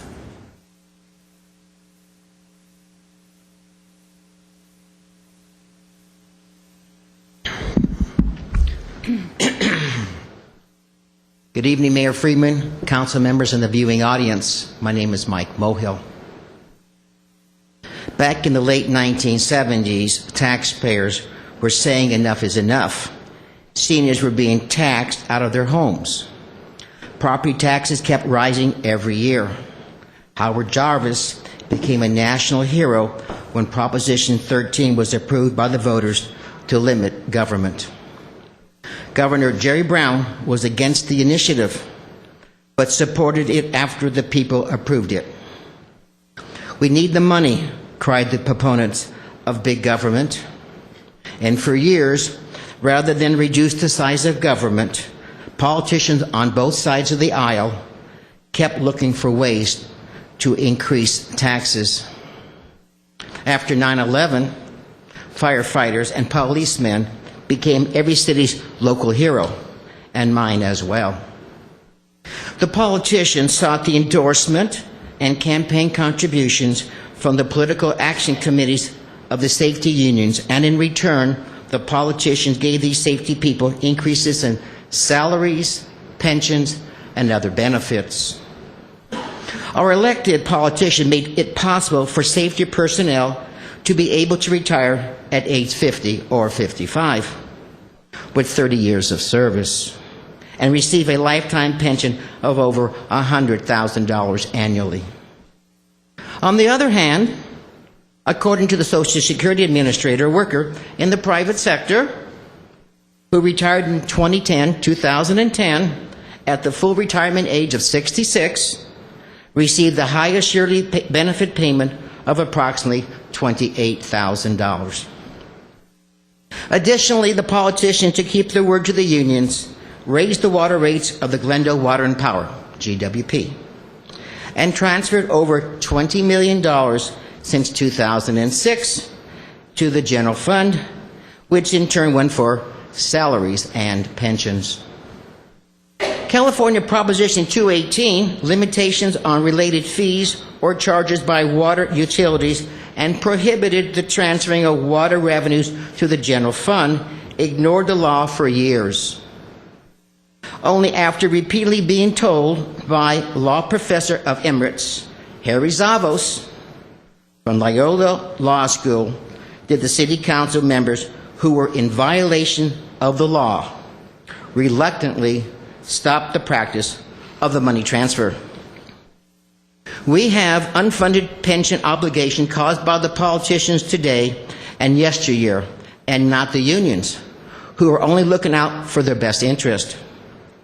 It is the obligation of our elected council members to look out for the interest of the general public. Unfortunately, because of the help and support the safety unions have given the politician, does the public interest become secondary. The voting public must also take some responsibility for this crisis. The voting public at the end will have to absorb the broken pieces of broken government as well. When the public should have been more vigilant, they were too busy with their own lives. Perhaps when taxes are raised to cover mistakes of special interest and expected public services are cut to the bare bones, well, next time around, the public hopefully becomes more vigilant. The honeymoon should be over between the public and the safety unions, who have brought us this unnecessary turning point. We need to vote for non-incumbent candidates in April 2013 who do not receive endorsements from the safety unions in the form of political mailers, robocalls, and other get-out-the-vote messages. It is only through electing candidates not beholden to the city unions, but to the people who elected them, that this crossroad will not be repeated. I say it again, that this crossroad will not be repeated itself. Thank you very much. My name is Mike Mohill. And people in the viewing audience, remember, in 2013, the 3 incumbents were all endorsed by the safety unions in 2009. Thank you. My name is Mike Mohill. Thank you, Mr. Mohill. Margaret Hammond's my last card.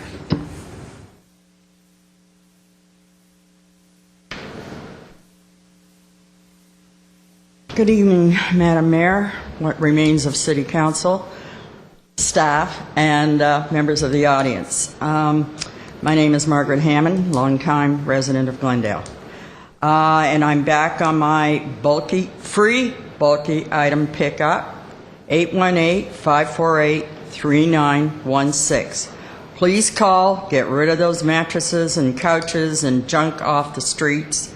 It doesn't really add to our neighborhood and the quality of life. There is going to be a genealogy tomorrow night seminar at the Central Library at 7 o'clock, and it's being promoted or backed by the Glendale Historical Society. And you get validated parking at the Maryland parking lot. It will be at 7 o'clock. One of my things that's ongoing is going to be talking endlessly and forever that Adams Hill must be given first and foremost consideration when it comes time to do the water mains, the hydrants, and so forth, not just for safety reasons, but health reasons. The pipes are in very bad condition and could promote who knows what with those horrible pipes, the growths in them. So as soon as the money is available or whatever, I do feel that Adams Hill should be given first and foremost thought in the minds of whomever is in charge of doing that work.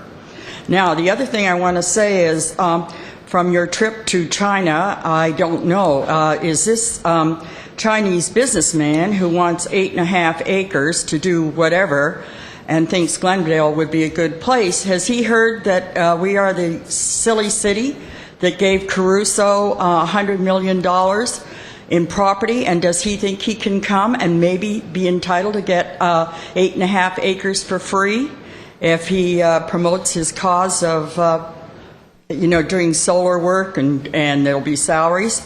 I mean, we gave away Orange is gone, the rest of it down to Colorado. It was vacated, and Mr. Caruso grabbed that up all the way from Broadway up down to Colorado, Harvard, parts of it, and then we allow him to lease for his front lawn, for his properties, our park, our city park, for $1 a year. So I'm just wondering if this businessman from China feels that maybe he would be entitled to have the same kind of consideration. I hope not. I think we've given away enough without getting adequate returns. Thank you. Thank you. Any? Well, first let me start with Margaret's question. The gentleman from China has never heard of Rick Caruso. I don't think he'd ever heard of Glendale either.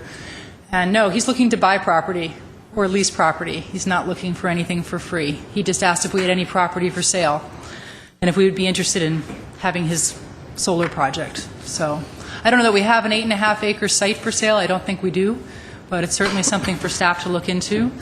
As for the news report that Mr. Kazazian brought in, I know that gave him much pleasure to bring that in. I could see by his expression that he really enjoyed that. I know he would have enjoyed it a lot more if I had been on that tape.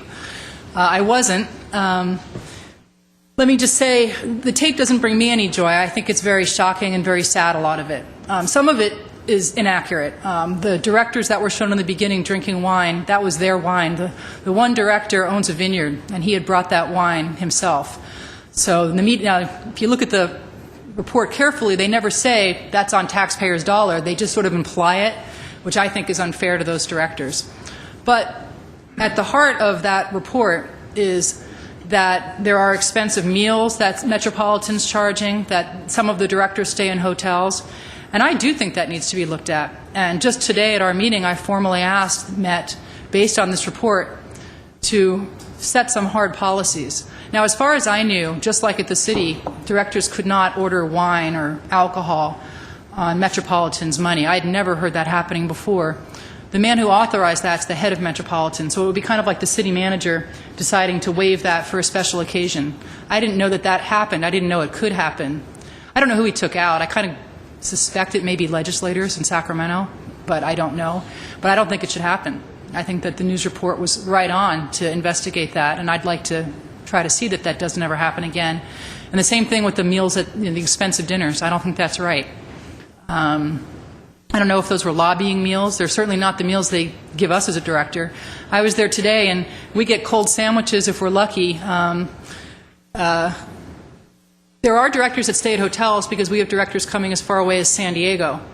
But I do think they leave that up to the discretion of the individual directors, and they probably shouldn't do that. The one director who's 30 miles away, I don't know, the meeting started at 8:30 in the morning. Is it unreasonable to ask someone to drive 30 miles at 8:30 in the morning? Who, by the way, is not getting paid because a lot of the directors are volunteers. Some of them are. Some get paid quite a lot of money from their own agencies. Some of the directors get as much as $22,000 a year, not from Metropolitan, but from their own agencies. But I'll just tell you that here in Glendale, I don't get paid anything to be at Met. I've never stayed in a hotel room when I've gone to a Metropolitan meeting downtown. I take, as Mr. Najarian knows, I take MetroLink to get there. He knows because I complain to him when the train's late. And I take the flyaway bus when I travel. I travel coach. This last trip, I had a non-reclining seat in coach for 6 hours. That was painful.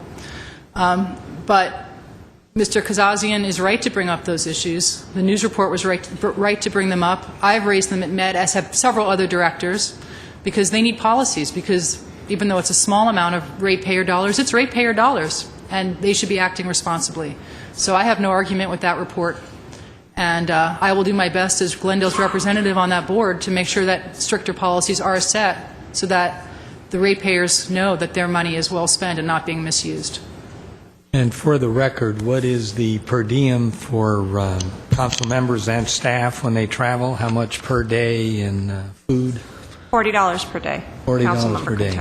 So yes. That's it. That's the you max out at $40 per day. Correct. And that's if the conference does not provide any meals. Yeah. Well, that's certainly enough for, If for you're me, on a diet, I don't drink. When so you're on a diet, it's a really good that's enough for me, a good but amount. It's not exorbitant by any means. No, and I think that's the way it should be. Hey, are there any other comments? I just fortunate that Ms. Bass left I think her name was Bass, Miss Bass, Betty Bass or something. Rita Bass. Rita Bass. I wish she hadn't left. I would have liked to put her in touch with Margaret Hammond to be on Glendale Beautiful or Glendale Clean and Beautiful. She likes cleaning and planning and tidying up the city. And I know you have open arms and embrace all types in the organization. So she looked like she was very energetic and ready to work. I don't know if she's ready to take orders, but she's ready to work. Move we adjourn. Second. Okay, we are adjourned.